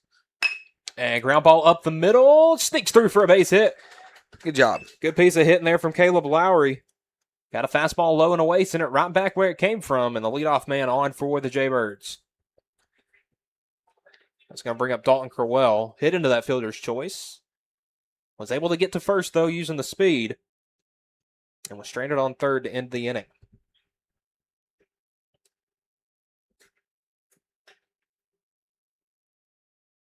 Corbin peeks at the runner Lowry at first, throws a first pitch. That one in there for strike one. Kind of working low away, middle away from the past couple of hitters for the Jaybirds. Don't want to give them anything they can get a full barrel on. 0-1. One misses low. Yeah, and Michael, you got a runner now. Leadoff runner. You would think you're probably going to be pretty aggressive on the base paths here latter part of this game, and that one gets got away. A gift right there. Got a gift right there. So now, if you're Crowell, I mean, you got to be looking middle away. You want to put something on the ground on the right side, in the air, deep on the right side. Allow Lowry to tag up. Exactly, and move that runner to third base with less than 2 outs. And hey, maybe you can get what the Bobcat, or pardon, the post 60 was getting back in the last couple innings, and just sneak one through the infield. Right. Say Lowry's already shown the good speed he's got there, and again, a sharply hit ball into the outfield could score a run. Crowell is showing bunt there, pulls it back, it's 3-1. Or Crowell, pardon. Well, I'll say I may go back to this here in just a few minutes. We could score a few real quickly. Yeah, I would say real quickly. I'm thinking of I believe it was the home game against Franklin County back during the regular season. You were down, I believe it was 8-0 heading into the home half of the seventh. Scored 7 runs. Yeah. Is Crowell able to draw a walk there to put 2 on with nobody out? And again, Lawrence County scored 7 runs in a half inning just like that. Now again, maybe not necessarily the same guys here in the lineup, obviously, a bunch of young guys, but hey, a guy that was in the lineup that night, Logan Mays, coming up with an RBI opportunity. Reached all 3 times he's come to the plate tonight. Well, if you're showing a sacrifice bunt here, and we'll push the bunt. And he's going to try to go third. And they do get the force out. He got him. Got the lead man. A bit too much on the bunt maybe from Mays there, and a good heads-up play by Corbin to knock down the leadoff man. And not only did that get the lead man, puts an out up, and now you got a double play ball available for post 60. A huge momentum turning play right there. Absolutely. And I'll be honest with you, I thought he was going to gather himself and just throw to first base, but very good job from Corbin. That's probably the third baseman saying here, calling for it. Got him by a step. First pitch to Durham misses, and I didn't realize. I did an interview a couple days ago for where it's going to be in our one-on-one series with Clint Seymour, talking about a play in a state championship game where there was a ball hit back to him, and his third baseman was calling for the ball on a similar play like that. I didn't realize there was that much communicating on the field, but I guess for sure in moments like that there is. And that 1-0 is absolutely crushed by Durham. Is it going to fly out in the night sky? And just not enough to get that one out. But both runners will tag up, Mays and Lowry. So 2 in scoring position with 2 outs. A loud out from Brooks Durham, but profitable one at that, as both runners are able to tag up. Yeah, and I just, you got to be honest with yourself. You think back to the bunt laid down. If it's a few feet one or the other way, or something a little taken off of that, and you've got to run on the board. You got to run on the board there, and is what it is. Now you got to work with what you got, and hopefully can here in number 21. That's Gabe Hendrick. Gabe Hendrick can find some green, and I'd say again, there is 2 outs, but you shoot one over the second baseman's head, tie game. Right. Just like that. Hendrick down 0-2, though.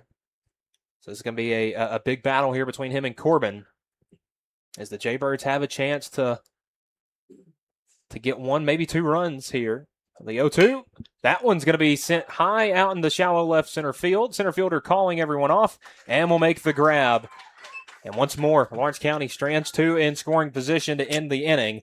And we head to the 5th inning. Our score, post 62, Jaybirds nothing, here on the X Sports Network.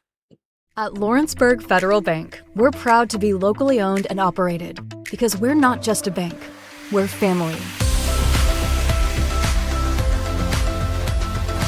When you call, you'll be greeted by a friendly representative who's ready to discuss your banking needs, as well as offer our competitive rates on CDs and money market accounts. Our loan decisions are made in-house and never sold to a secondary market because our commitment is simple.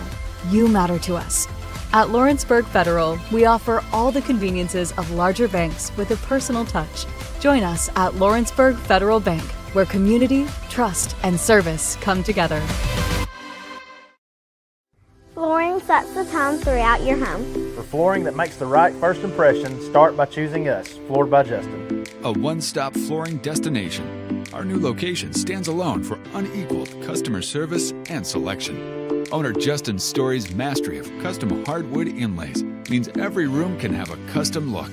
Discover how the right choice of hardwood, laminate, carpet, or tile can set the tone in your home. Contact Floored by Justin today. The Summit of Lawrenceburg is the premier senior and assisted living community in the region. The Summit makes it home for you or your loved one with diverse suites that welcome and encourage community, plus gathering spaces, neighborhoods, daily activities, and a wonderful staff that supports you every day. Hi, I'm Tara Blue. I'm the new director of the Summit, and we would like to invite you and your family to come and tour our facility. We would love to see you here.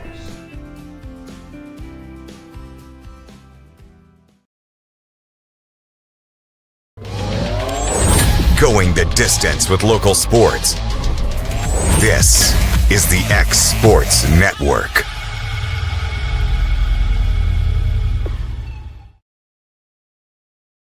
New arm on the mound for the Jaybirds. It was the center fielder in game number 1. That'll be number 10, Chase Carr. Carr, righty, has a nice fastball, and it's going to be facing the heart of this post-60 order here in the top half of the 5th inning. Jaybirds stranded the bases loaded in the 1st, stranded 2 in scoring position there in the 4th, and looking at the score now, maybe something that comes back to bite you. Yep. And I remember, back during the regular season, the high school season, I believe it was game 2 against Giles County for Loretto. They left 4 or 5 guys on base and lost the game 3-0. Yep. And, game 1 in that series was a game where, Giles County lost the game and left a lot of guys on base. So, right. That seems to be a pretty big key. As Carr will be facing the leadoff batter, that is Wilson. Hunter Wilson has reached all 3 times, 2 doubles in game number 1, was walked on 4 pitches here in game number 2, and looks like we may be on track for the same thing after the first pitch ball there from Carr. And you got Wilson, Jarrell, and Riker. 3-2 spot up. There. Great fastball there from Carr. And when a guy like Wilson hasn't seen a strike in maybe 2 hours now in real time, you can get a little lax up there at the plate. For sure. Oh, another good pitch there from Carr, and get strike number 2. A couple balls off there, maybe. Yeah, that was a little outside, but we'll take it. We will take it. That's right. Again, we'll take it. The 1-2, breaking ball just stays a bit up. That one had some late loop to it. Yeah, just stays north of the zone. 2-2 the count. Left that one upstairs, and now a full count to Wilson. Able to get ahead in the count 1-2, but Wilson has worked it back full. Next pitch. That one roped down the left field line and foul. I'll mention this real quick, Michael. You see, and you'll have it in these summer games. A lot of low stress. Times. You see some of the guys sitting in the game that's got a trophy on the line. Right. But you're sitting. Several of the low, a walk to Wilson. But you're And saying? the ball. Sorry. I thought the ball got by the pitcher there, too. And I was like, well, with Wilson running that speed down first, he ain't going to try to take first anyway. Anyway, but as I was saying, you know, in these summer games, you know, the stress level's not high. You know, of course you know, wanna some win, but you're exactly some coaches, a lot of players would probably argue you're not playing for nothing. Ground ball to the right side, another base hit. Very As nice Gerald's base hit. able to reach for the first time today, his first hit, as he is now 1 for 3 on the day, and 2 on with nobody out. As Carr started off looking good against Wilson, but now 2 on with nobody out. Yeah. As you come to a big part in the order, Riker, Parker, and Bledsoe is that middle of the order that is, you know, maybe not got the loudest at bats, but ones that have caused some trouble. Yeah, for sure. So Riker has reached half of his at bats is a walk and a strikeout. So if you're Carr, I would attack the zone here. You know, look, just based off looking at the box score here, it's not a guy that's going to take the bat off his shoulders too often. And I mean, yeah, and you need an out. Right, you do need an out. I would think he's going to be laying one down here. He's not going to this first pitch. Oh, that one may be a bit high and in. I know they're up 2-0. I understand that, but I mean, man, anytime you can put a run on the board, you got to take it. And you're in the later innings. You're in the final inning, actually, to be exact here. And I've seen a game be 10-3 going into the top half of the 7th inning, and it not end the way you would think that would. 1-0. Half swing, he went around, strike 1.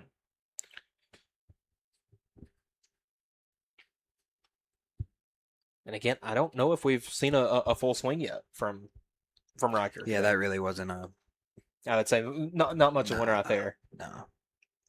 The 1-1 from Carr. That one out to left field. And it drops in, fair ball. Oh, they are going to say foul. He didn't even position himself there. That umpire did. He just went straight up. So you might be able to tell on the video there. That one looked close. It did. It was close. It was very close. I would lean towards probably on the foul side of the line, but definitely a lot closer than you'd think. I'll be honest. That swing shocked me. Yeah, I mean, we haven't seen that. We were kind of giving him a little flack there, and hey, maybe we're talking a little too loud through the window. Yeah. It's the 1-2. Carr, ground ball third. Oh, nice. And they are going to say foul as it just hopped over the bag. Been a nice play by Moore if he's able to tap the bag at third and go over to first. Yeah. Would have been a double play. Land Troops now. Yeah, I think that's Land's Troop. You got over there at the right corner. You got Waller over here at first base. You got little Emerson over at second base. And I believe that's still Chapman over there, or is it Crowell? Crowell is out there at short now. Durham's still behind the plate. That pitching change, it changed a lot of the lineup. Well, and too, you know, as I was mentioning earlier, I didn't really get around to finish. That one was kind of into what I was saying. You know, you got a lot of guys moving in and out, you know, with these summer games, you know, and actually you may see some guys perform a little better with the situations being kind of like this, kind of lax, kind of not so tensed, I should say, if that's the right word. But at the same time, there still needs to be some structure. There's still got to be. You got to know what you're doing in each situation. You got to have a level head on your shoulders. You're playing the game of baseball at the same time. But 3-2. Misses for ball 4, and the bases are loaded with nobody out. As Carr struggling a little bit here. He's now giving up a walk, a single, and another walk. And if I'm not mistaken, I think Carr threw several innings for Lawrence County this past season. So got several opportunities there. Definitely knows what he's doing on the mound as far as. And a ground ball, second. Got opportunity coming home here. Get the lead out. No play at first, but a really good play over there at second by Asher Emerson. Have the wherewithal on that hard hit grounder to come home and keeps the score at 2-0. 1 out now. A double play could end the inning. Yep. So now look at seeing your middle play back. I would think. Well, it looks like they're still in. Maybe just don't want to. They may not. I don't know. I would think your corners would stay in, your middle would go back. That's my opinion. Yes. Well, but we're going to have all four stayed in, and hopefully we can get that same thing here.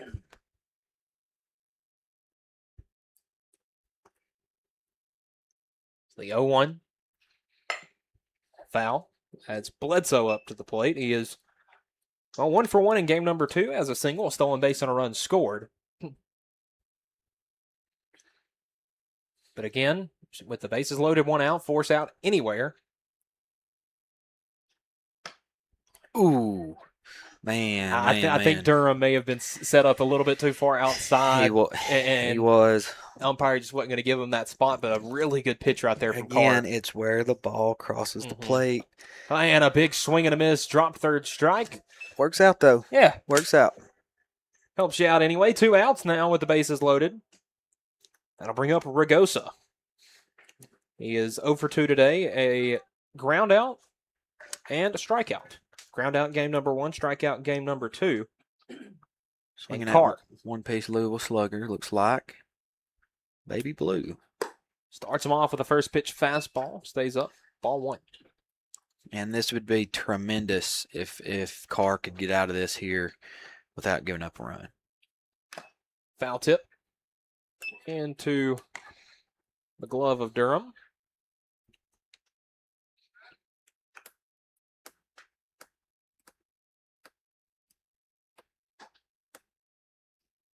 That one shot up the middle, and it's going to get into center field for a base hit. Emerson not able to make a play. 1 run scores, trying to make it 2 runs, and they do. A big 2-run single from Ragosa. And just like that, Post 60 has doubled the lead. And they kind of took the words right out of my mouth, because right after that pitch, I was going to say, if you remember, the Jaybirds went into the bottom of the 5th last game trailing by 2 runs, 3-1, but that 4th run may be a bit too much. And talking about it for Post 60, how big that hit was. Man. To be able to get some of those runs across. Absolutely. And look.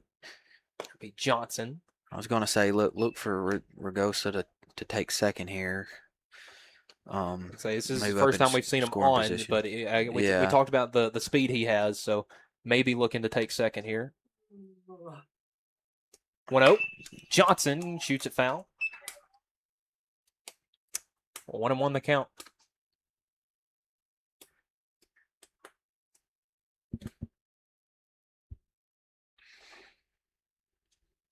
And we've got, I guess we could say 3 Jaybirds games this week. We had tonight. We have tomorrow. We'll be here at 2 as the Jaybirds are taking on a American Legion team from up in Gallatin, making the trip south. And then we will be in Loretto on Thursday. I believe that's set for 1 9-inning game, but again, I would say we were set for 1 9-inning game, and we're playing 2 5s. So I would assume stick with the 1 9-inning. But again, you can never tell. Thing is, Coach Wright and Coach Curtis love to get their guys out there to play. So we might play all night. Who knows on Thursday? 2-1, quick pick to first. As Carr just wants to see that 3rd out come across the screen and get those bats back up. 2-1, swung on and missed. Throw back to first, and it's going to get away. Runner got a late jump, but he is going to be able to get home safely. And a 5th run tacks on for Post 19 on a base, a fielding error.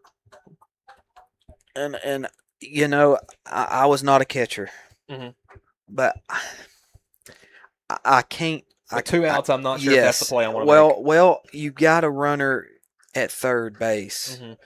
You got a runner at third base. And the most important thing at that point is keeping the ball in front of you and in control. Exactly. I almost don't care if he goes to halfway to second and just stands there. I mean, I'm almost, just what I'm saying? Let him have it. There's already 2 outs. We want to control. We want to get the control back. We want to be.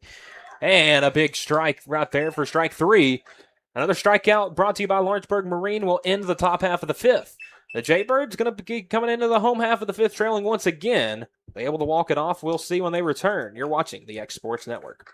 Are you looking for a non-factory job environment? Livingstone Freight Solutions is a 3PL company that began managing warehouses in Tennessee, Alabama, and Mississippi. With our multiple shifts and experienced management team, our goal is to give you as an employee a safe family work environment and competitive wages. We offer a wide variety of employment opportunities from forklift drivers to management level positions. We also strive to offer a competitive benefit package and PTO options. For more information or to apply, visit us at livingstonefs.com or give us a call at 931-269-3255.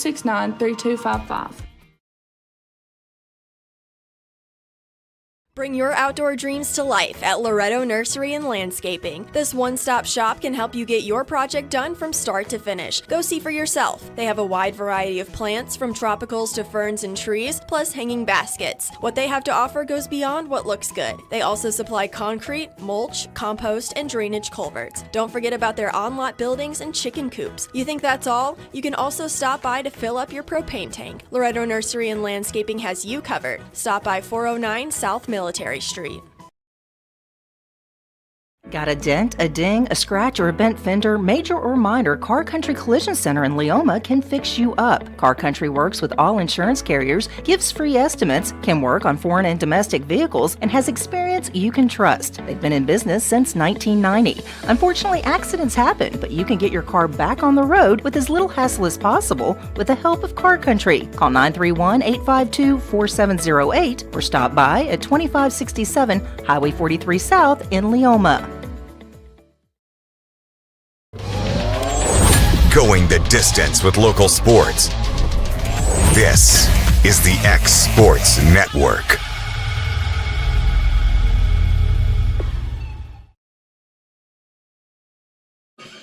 Owen Jarrell will be the man on the mound to try to close things down for Pulaski Post 60. And we're kind of talking about it. Not really sure if you can tell on the camera here. I'll try to get a close-up view. He's got some sparkly cleats. Oh yeah, you can kind of see you can kind of see the glimmer there. Looks like some Adidas cleats there, but nice look there from Gerald. Yeah, kind of like it. Leading off the inning for the Jaybirds, though, it will be number 17, Case Lantrip, to lead things off. Again, the Jaybirds left 2 on and back in the top of the 4th inning, and you blink and Post 60 puts 3 more runs on the board. Right. And you think of things for Lawrence County. You've stranded 6 up to this point. Yeah, and but I'm almost telling my guys, of course, everybody that's hearing my voice, I'm a 22-year-old that has really not much coaching experience, none really. But I'm almost telling my guys to take till you get a strike. There you go. And you see you right get a runner there on first base. Okay, you don't want to go up hacking. You don't want to go up swinging. Okay, you are behind 5 runs. And you can't get that on one swing. Exactly. Bases loaded or not. So I would keep taking till I got a strike. And with a new pitcher, you kind of got to make them force a strike, and you get a mistake right there. Gets by the catcher. Taking second is Landtroop, and just like that, a runner in scoring position. And you know, you may not be able to get all 5 runs back here tonight, but maybe build some momentum for tomorrow. Right, for sure. I'd say baseball, yeah, leave it on tends a good to be note. a next day kind of game. Yeah. The 1-0.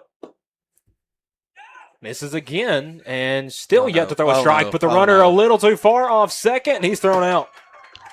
And that's not what we needed there. An unforced error there. Landtroop took a couple too many steps by. He saw the ball get by the get through the legs of the catcher, and man, what an arm back there. I believe that is Bledsoe. Yeah, just showing the cannon off. Yeah, and that's a good rapport between him and McIntyre, or McLemore out there at short. Right, and Landtroop, younger boy, incoming freshman. Mm-hmm. He's going to get some more opportunity. Tough. He draws a walk. And it's hate to you're sitting first and second, no outs if you're the Jaybirds. But and quickly we have the coach from Post 60 coming out to have a visit with Owen Jarrell. Again, this mound visit brought to you by Green Hill Monument. He's faced 2 batters. He's gotten an out, but not in a conventional way. Exactly. And I don't know if you want to walk 3 guys and throw all 3 of them out. I don't know if you want that to be your way to get 3 outs. You don't. I don't know what he said to him, but he said something quick. My guess is throw strikes. That's one of those. That's one of those kind of like, duh. Yeah, like Well, nothing against the kid. You know. But you have parents sometimes. I know you have parents. Come on now, just throw strikes, honey. It's like it's a little more difficult than that, Mom. Anyway, a 1-0 count here to Trenton Waller. Okay, that's I think that's 10 in a row now. Yeah, he is. I don't think he's hit the strike zone yet. Walked Landtroop, walked Wiley, and halfway to walking Waller. Pick over to first, not in time. I'm not swinging. And it was kind of something you alluded to, before we really got going here in the inning. Is I'm not swinging until he throws a strike, and I think he gets one there. All good. I think Coach Trout probably told the guys that at some point, maybe after the second walk. Hey, make him throw a strike. He's still 2-1. Misses again. 3-1. Boy, if this is Texas A&M, the ball 11 chance will be going loud and proud right now. 3-1 the count. 1 out. That one misses for ball 4. That is the third walk of the inning issued by Gerald. You've got Harrison Wiley and he has recorded an out. Yes, he has. I would say he's walked 3 guys, does have an out.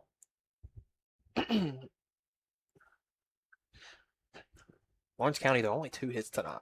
They've got a bunch of base runners. You've drawn 1, 2, 3, 4, 5, 6, 7 walks tonight. And maybe on the way to 8 is Good job there by the post 60 catcher. So he's gotten behind in the count for all 4 batters he's seen so far this inning. Right. And Case Chapman's not somebody you want to put on base. He misses again. And there's nobody throwing for post 60. They're going to let Gerald ride this one out. And you'd love to see out number 2. You see some of the guys already got shorts on over there. Mm-hmm. You might have to put some pants back on as this one is ball far gets from away. over. That's getting away. Runner's taking second and third. And this one long from over, 2 in scoring position, takes away the double play, and it's 3-0 to Case Chapman.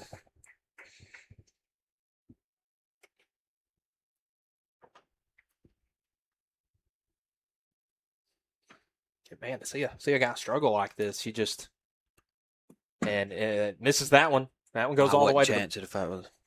It had a got a nice bounce off the backstop. Another walk to Chapman. That make it 4 straight walks, and the post 60 coach out once again. I don't know if Chapman or if Gerald threw a strike there. I don't. And you hate it for the guy because he's had he a great game. He threw one. He threw one to. I think it was Truitt. Yes. Or it might have been to Case. Mm-hmm. So maybe a couple of strikes in there, but not a whole lot. So post 60 going to be making a mound visit and an arm change. So. And again, that mound visit will be brought to you by Green Hill Monument. While they make a switch, we're going to take a short break, and we'll be back here in a minute. You're watching the X Sports Network.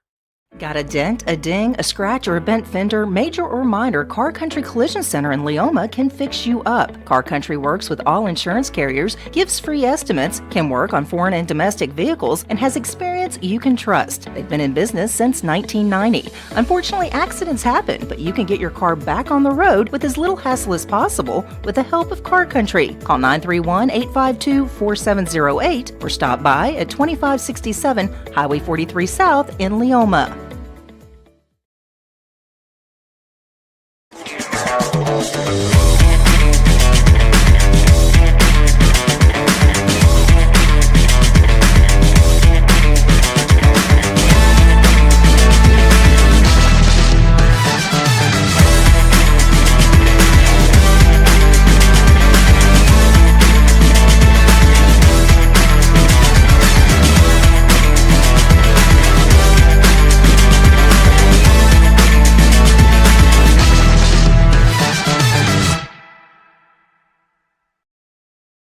Johnson, the arm on the mound, trying to close things out for post 60, but the Jaybirds still fighting. Bases loaded, 1 out, and we'll bring up Tate Moore.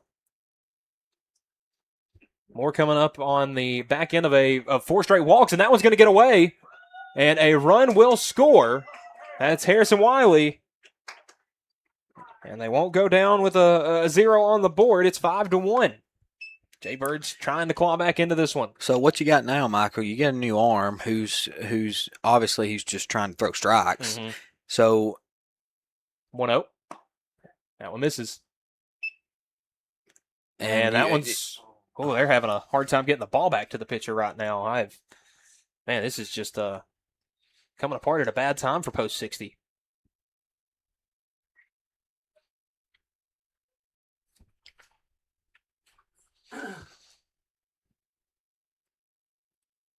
Again, runners at second and third for the Jaybirds. If Moore can reach, the tying run is on deck. Showed bunt and not able to get it back in time, or I believe that was just a called strike. Yeah, I think he was just wanting to see it. His intentions wasn't to put one down there. 2-0 or 2-1, pardon. That one got by the catcher and Hit got the a piece of umpire. umpire. It did. 3-1. You're looking at a 5-2 game, I think, if that wouldn't have got a piece of the umpire. Yeah, I think you're right. Infield in for post 60. 3-1. Misses. Make it 5 straight walks now in the game. Landtroop, Wiley, Waller, Chapman, and Moore have all walked, with Bronson Tennant coming up. And again, if I'm Coach Wright, I'm telling my kids to not swing the bat. I mean, I'm daring the guy to throw 2 strikes. Yep. I'd give him 1. So he gets it right There's there. one there. But at this point, make him throw a second strike. I mean, I don't know if we've gotten to a 2-strike count this inning. And we do get one right there. Good cut by Tennant. Fouls it off, 1-2. Well, you know he's coming straight. Mm-hmm. You know he's coming straight ball. 1-2. Swung on, ground ball, the right side. Fielded cleanly by the second baseman. Nice play over to first in time for out number 2. The run does come down to score. It is 5-2. So Tennant an RBI ground out. Scores Waller. And if you are the Jaybirds, tying run is at the plate. Asher Emerson. First pitch way outside, ball 1. And I'll be honest with you, Michael. This is kind of the situations where as far as summer ball, I don't really like how things can get. I went in there for strike 1. A lot of times you play back-to-back games, and as we watch this next pitch, it's low in the dirt. Ball 2. By towards the end of things, you got guys in the dugout that's laying down in shorts that, you know what I'm saying? It just ground ball left side. Gloved by the shortstop, McLemore. Long throw, not in time. Another run comes in to score. An RBI single for Asher Emerson. It's a 2-run ball game. Now, again, Moore was not able to get from second to third on the play. And that'll bring up Ty Holt. Holt 0 for 1 with a strikeout. Has a big opportunity now with the tying run at first. It can create some bad habits, and it. You know what I'm saying. These kids thought they were playing. We're planning on playing at 5 o'clock in Pulaski, and Right, now it got moved to 6 o'clock in right, Lawrenceburg. right. But still, Yeah, they got. I mean, I'm not taking nothing away from being able to play. I mean, but I just 2-0, half swing, got it in the zone for strike 1. I just know how sometimes things can carry over in certain kids, and then you're gonna come spring, and then you have problems. You know that were built from trying to get better during the summer. Yeah, things can come back and you know what I mean. 3-1 the count. Misses for ball 4. Holt draws a walk on 5 pitches. In this inning, Cade, we have seen walk, walk, walk, walk, walk, make it 5 in a row, an RBI ground out, an RBI single, and a 6th walk. And we see the coach from Post 60 coming out, having a conversation. You got the bases loaded, winning run on first. I think you got your leadoff batter. And again, if you were Lawrence County, Caleb Lowry's coming back up to bat. He's got a walk and a single. And it looks like we're coming to get another arm. A bit of a sidewinder coming in. That looks like it's number 21, Hudson Nivens. So while Mr. Nivens gets some warm-ups in, we're going to take a short break, and we'll be back in a minute. You're watching the X Sports Network. What really matters during the ball game, we realize when it comes to sports that seasons begin and seasons end.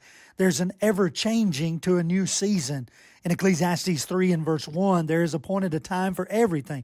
There's a time for every event under heaven.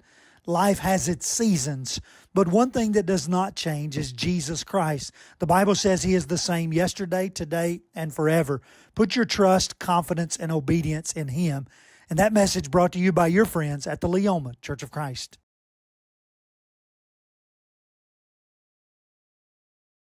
Have you ever seen those halftime scholarships where you have to nail a 40-yard field goal? Yeah, this isn't that. I just had to open a Bank Independent account and follow a few simple steps. That's it. A 20% scholarship to UNA. Bank Independent. We're invested in your future.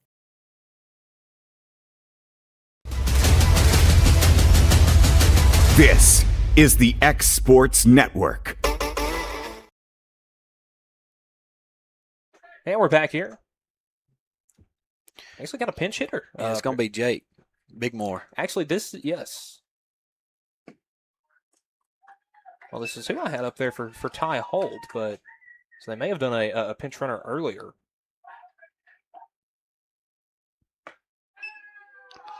Pitch misses outside. It's 3-0. Just like that, and run 4 is at third, run 5 is at first. Or pardon, at second, as that one's in there for strike 1. 3-1 the count to, I believe this is more. 3-1. This is for ball 4. A run is walked in. Make it the 7th walk of the inning. And this is a 4-run inning in which Lawrence County has 1 hit. So it's Coach Wright preaching to whoever that is about to come up to bat because he has a chance to walk it off with runners at second and third. A big at bat. Yeah, that's your leadoff batter. This is Caleb Lowry. Yep. So I think Moore was just plugged in there, basically. Yep. So Moore comes in and draws the walk. Now Lowry up for his 3rd at bat of the night has a walk and a single. That's Jack Emerson coming in to run at second. So Coach Wright putting the speed on. And again, a little bloop could cause problems. And that first pitch to Lowry misses. I'm not swinging. 1-0. Misses. I kind of want to go back after this and like tally the pitches. It's 75% balls. I hate ball 3. I hate to say it. I feel it for the Pirates over there. That's the first time we've said the Pirates. I think. Well, it's the Pirates logo, post 60. Yeah, it's post 60. And Lowry will take a strike right there, 3-0. But again, I don't anticipate him taking the bat off his shoulder unless we get a strike here, and then he's got to fight. 3-1. That one misses ball 4. Walk number 7 of the inning.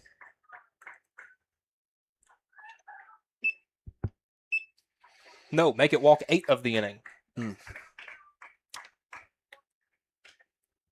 is Dalton Crowell. Started the game at short, moved, I believe went to a DH for a moment, but is back in at short, is reached once in the game. Or actually has reached both times, had a fielder's choice that allowed him to reach in a walk his last at bat.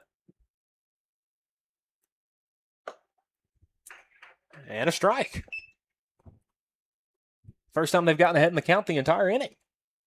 And we're getting close to batting around stages. Yeah, and that's not batting 9, that's batting 14. Yeah, I would say 13, I think we have 13 or 14 in the lineup right here. 1, 2, 3, 4. with Moore coming in. That was number 14. And that one in there for strike 2. Okay, so Lawrence County, the Jaybirds down to their last strike potentially. But again, it's tie game. It is. 1-2 misses.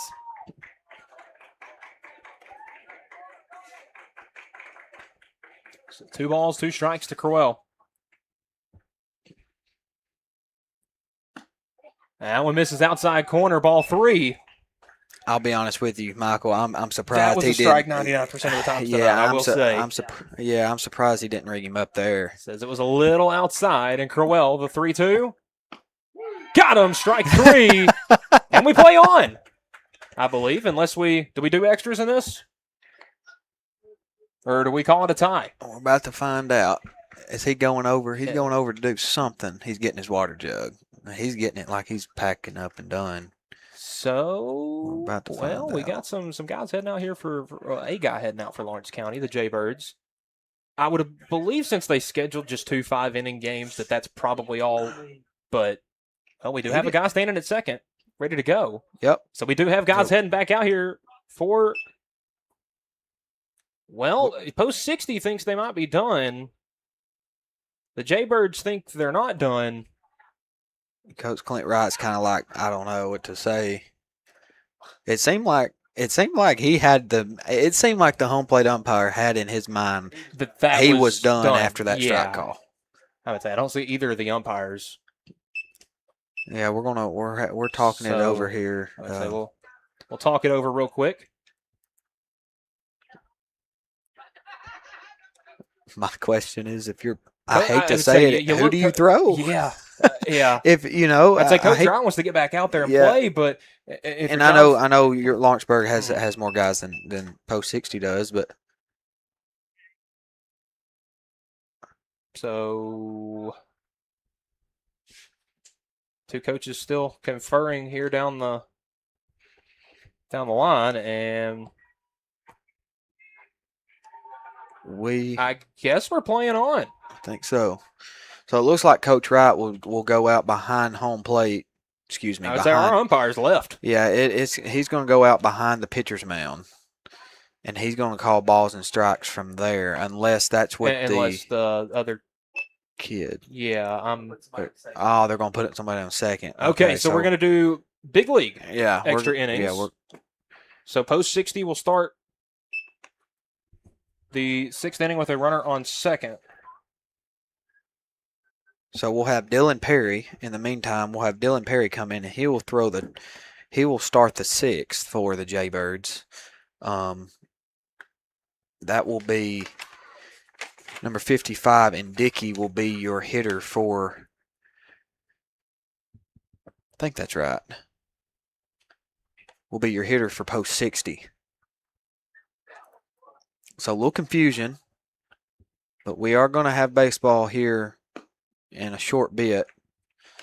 So we'll take I would say guys coming up to bat. Yeah, I guess we'll just stay here, right? Yeah, we'll just stick here with it. Man, a really, really strange 5th inning though. Yeah. Cade. So you have Giles County go up there and walk 1, 2, 3, 4, 5, 6, 7, 8, 9 batters in the inning. I've never seen it. Lawrence County was down 5-0 heading into the inning. I tell you what, I have. I think I have. My brother threw a no-hitter.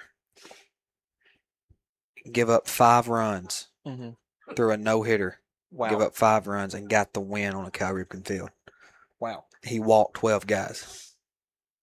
I think it's the first time I've seen the umpires leave the game and everybody is still playing. This might be a first.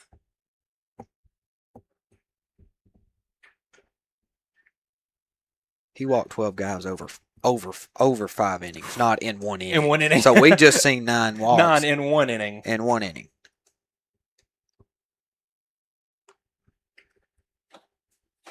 Yeah, summer ball, you see things you've never seen before.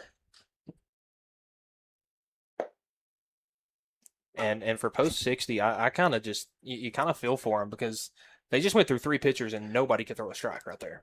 What do you even do this next inning? Because if you're the Jaybirds, you want to get some swings in, but they're giving you nothing to swing at. Right. I mean, you probably saw 8 strikes that entire inning. If that. Mm-hmm. If that. And that was an inning you sent like 12 guys to the plate. I think you actually sent 11, but still. So they'll throw down to second.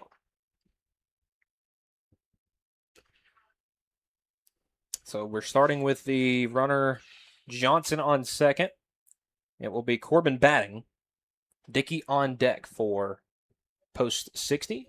It will be Dylan Perry on the mound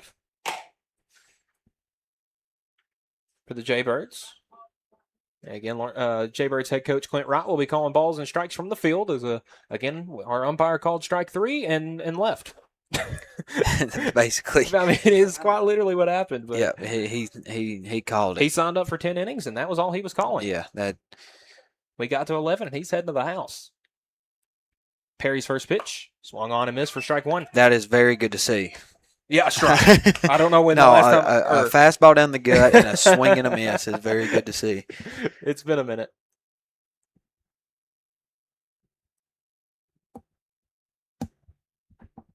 Perry's 0-1. That one in the dirt, ball 1.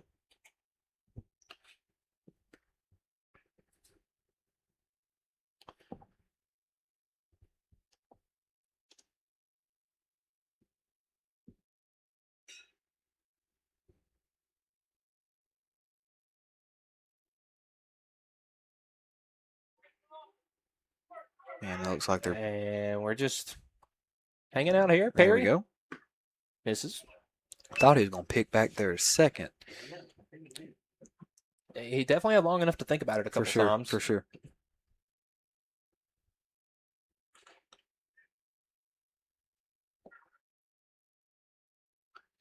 So, still got majority of your younger guys out there for the Jaybirds. You Swing and a miss. You got Strike Chapman. 2. Chapman is in there at short. Junior. Yeah, I think you got Emerson at second. I believe he's a sophomore. And then you looks like yes. Landtroop at first. Landtroop's Landtroop at first. That looks like. Well, Dylan. I think Dylan Perry's either a junior or a senior. I believe he's a sophomore. I'm sorry. Okay. And he had a big day in some of the JV action that the Lawrence County boys basketball team had at Waynesboro a couple weeks ago. 3-2 the count. So you got Brooks behind the mound. He's getting a little more than he signed up for tonight too. Yeah. Still got Brooks behind the mound. So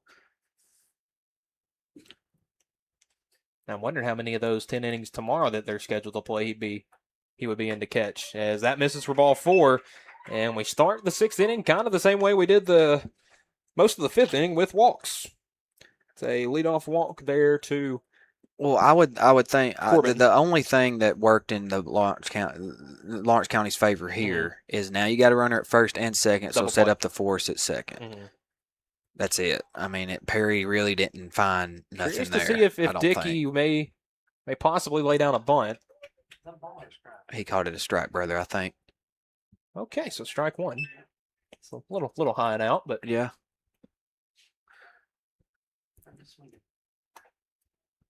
So this is Dickey up to bat. Walked in his one at bat in game 1. Ground out to the shortstop in game number 2, and he's down 0-2 here.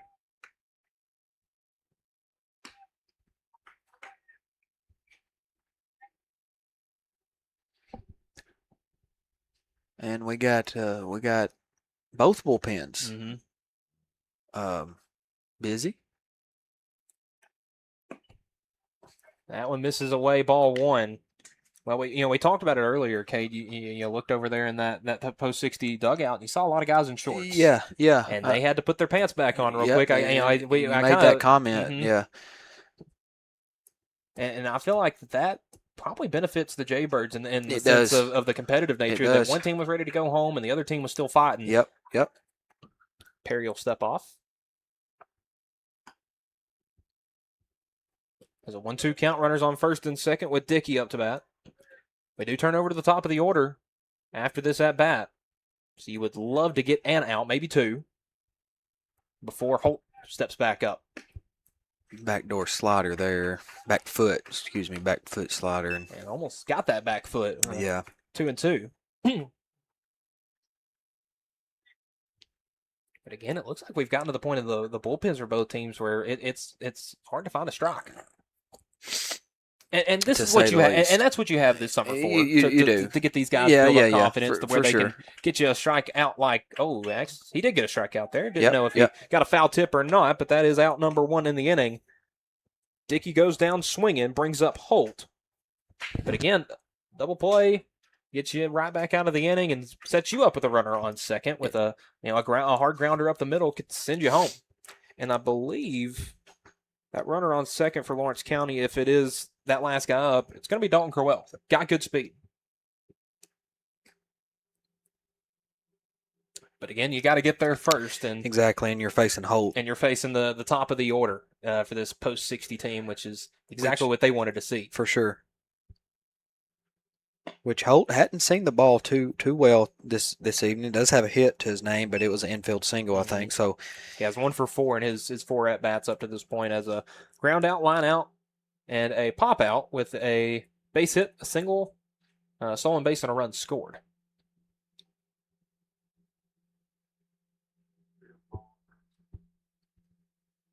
Perry, a 1-0 count. The pitch. Ground ball left side, shortstop. Chapman over to second for 1. Emerson will hold it. The runner does reach in Holt. But again, with that excellent speed, would have been a tough play to make. So he'll eat that one, take the second out. And it will bring up, well, looks like we actually have a mound visit. As Coach Clint Wright, not sure if he's looking to make a change necessarily, but definitely going to have a word with his guys with that runner on third with 2 outs. He ain't going to make the change here. We're going to continue on with mound visits Perry. are brought to you by by Green Hill Monument. So again, just a kind of, I bet Coach Wright actually likes being out there in this instance. Guys that can give his team some pointers and this, that, and the other. Just from right there on the field. Oh, I know he does. Yeah, I know he likes being out there.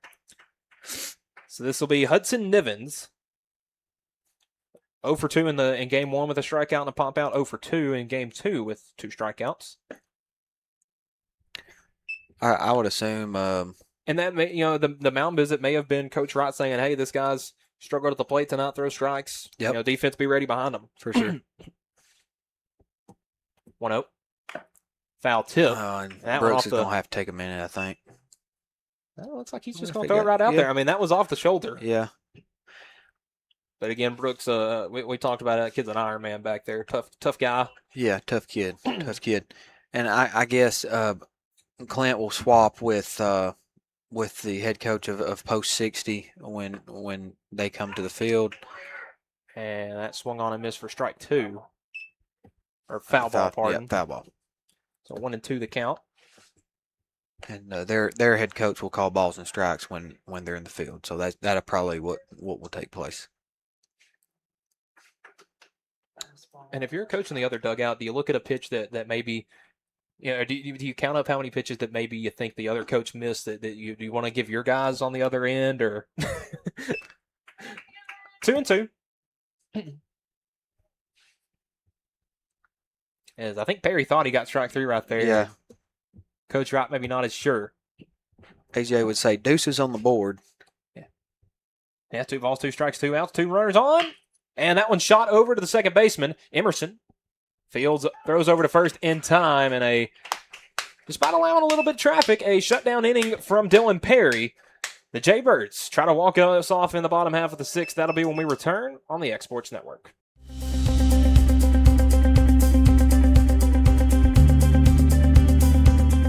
Arctic Air keeps your home or business comfortable. For more than 20 years, we've provided outstanding residential and commercial services through Southern Middle Tennessee. Whether you need assistance with your heat, air conditioning, preventive maintenance, or anything in between, trust our reliable team to get the job done. We'll take the time to figure out your specific needs and recommend what we believe is right and best for your situation. We've been using Arctic Air for over 15 years now. Their service is great, they're here when we need them, and their prices are competitive. They take the worry out of the heat and air so I don't have to. Arctic Air. When you need us, we'll be there.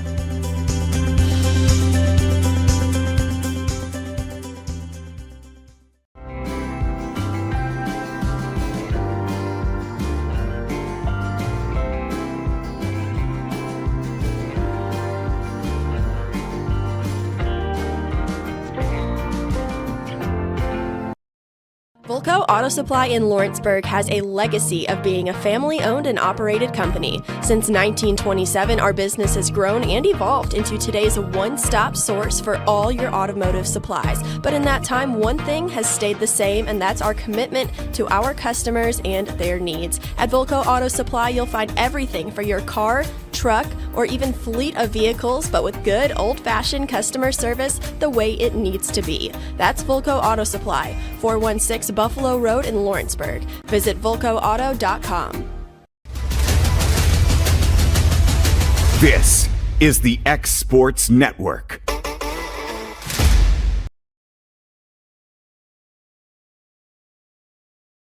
We're back, inning number 6 coming up.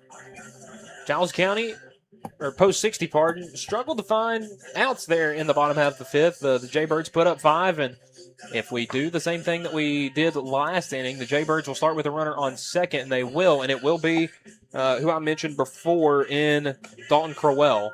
So you have good speed on second, and you're going to have the harder your order up. It looks like, so it is still Mays, so it's going to be Mays, Durham, Hendrick. That's two of your leaders, I guess you could say, in Mays and Durham. You just need one of them to shoot one to the right side. And hey, if you're Crowell on third or on second, pardon, I'd keep an eye on the catcher. He had a tough time with some of those. They were, I think, 3 or 4 pass balls in that last inning. Yeah. If he can take advantage of one of those, that means just a hard hit ground ball to the second baseman could end it. If I'm the Jaybirds, I'm wanting to get this runner to third. Yes, with nobody out. Yes, you want 3 shots. We have got to get this runner to third in less than 2 outs. We've got to. If this means Mays puts down a bunt here, if it don't mean that, and he battles the corners, the entire infield not in. You don't even have the third baseman covering a drag, so. This may be a good opportunity for Mays to put down a bunt. Not sure. Right. If that's the game plan or not, obviously, but I think Summer's more about getting better than winning the game. But absolutely, you'd like to get it, but he does show up bunt, pushes it down the third base line, and just foul. And you now wonder if seeing that the post 60 coach will nod them corners in a little bit, and you do see the first baseman already with his toes on the grass. Third baseman's still back, obviously. Got to cover the bag.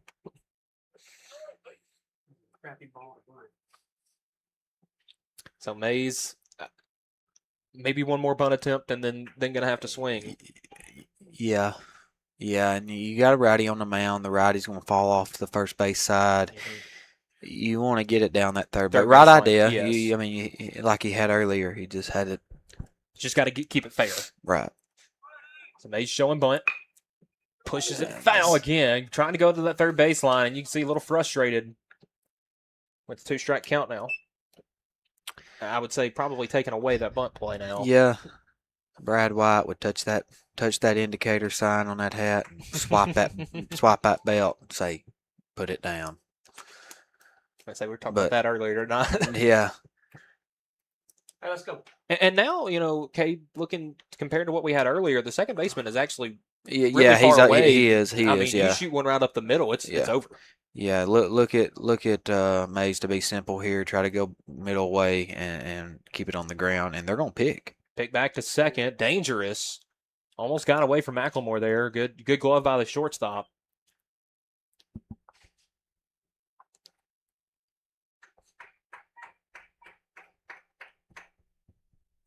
So 0-2 the count. Nobody out. Runner on second is Dalton Crowell. 0-2. Misses low and away, and it gets away. That's huge. Just mentioned it earlier that you watch a passed ball, you got one right there, and now the runner at third with nobody out. You do have 2 strikes here, but, man, you got to feel good about that. Yes, absolutely. You've now given yourself 3 solid chances to get that runner in. For sure. And now, post 60 is going to bring their infield in. I'm not trying to do too much. Mm-hmm. I don't even want to try to lift a ball, honestly. Just hit it. If I'm Mays, that's me. Well, you don't want to pop up to the infield. Exactly. Pick to third. kind of a. If you put the ball on the ground, you still got to make them make a play. Yes. You still got to make them make a play, and you want to hit it hard. And trust me, and I don't want to say this negative, but like going from the major leagues down a level, down a level, down a level. Yeah, if you make baseball happen, good things that will tend to happen. As that pitch misses, it's 2-2 now to Mays.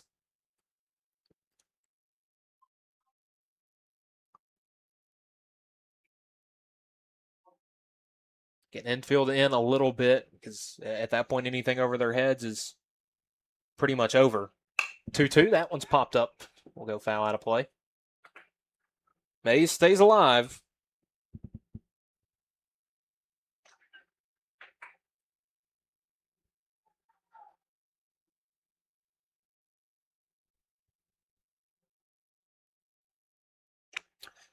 See what he can do here with the 2-2 count. Good job back there by the catcher and number 3, Wilson, for post 60, blocking that ball up.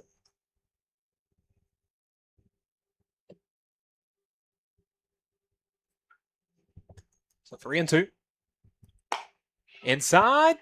Says it was just in, and a really good at-bat there by Logan Mays to draw that. And if you're the Jaybirds, do you pinch run somebody quick and see if you can get them to try to throw down a second, a double steal, maybe kind of thing? As Mays sprints down the line. He took off, didn't he? And honestly, if I'm Mays, maybe just steal second, just see if you could get something funny to happen. Yeah. But I like to at least see him dance around on first, get the pitcher and catcher kind of thinking. And you do see the middle infield has kind of backed up a little bit. That's going to bring up Brooks Durham. I'll be honest with you. I don't know if I wouldn't put him on. If I'm post 60, I would put Brooks on right here.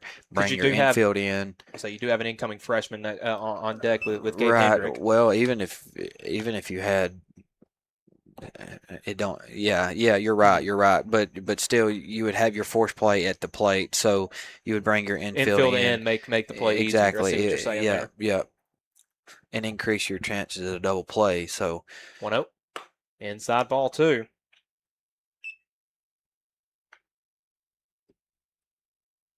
Brooks has definitely battled this game. I don't think he's caught. I don't think he caught all of game. Yeah. I would say I think Maddox Wiley caught or Harrison Wiley caught game number 1, but Brooks has stood in and caught all of game 2.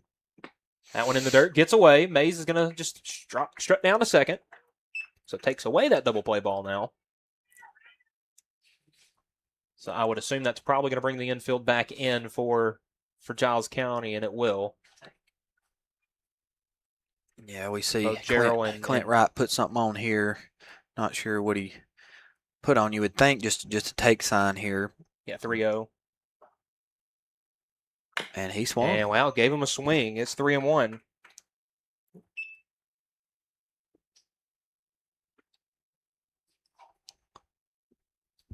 So nobody out. 3-1 count to Brooks Durham. You have Gabe Hendrick, Kason Landroop, Harrison Wiley coming up. But again, Jaybirds just need one run here. Hard hit ball to third, and it's going to eat up the third baseman, and Brooks Durham walks us off. And we'll get the fancy lights here at Tom Cruise Field. And a walk-off win for the Jaybirds. Our final score: Jaybirds 6, post 60. It's funny. The first kid out of the Giles County dugout over here is a kid in his in his Birkenstocks, his shorts, and a white T-shirt with his hat just flipped on.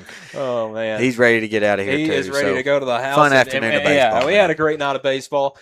Great wins, comeback wins for post 60 or for the Jaybirds. You saw them down 3-1 in game 1, come back down 5-0 going into the last inning tonight. We're able to come back and get the win. Kate, any final thoughts tonight? Man, I enjoyed it.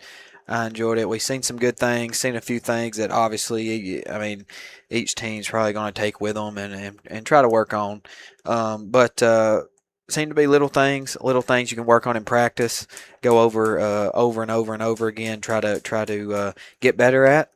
And I'm excited to be back at it here at Tom Cruise Field tomorrow at 2 o'clock. Yeah, so, and I would say we got Jaybirds and Gallatin tomorrow at 2. Me and Kate will be here. So for Michael Marks and Kate Schultz, we are saying good night from Lawrenceburg and Tom Cruise Field. Have a good night, everybody. This is the X Sports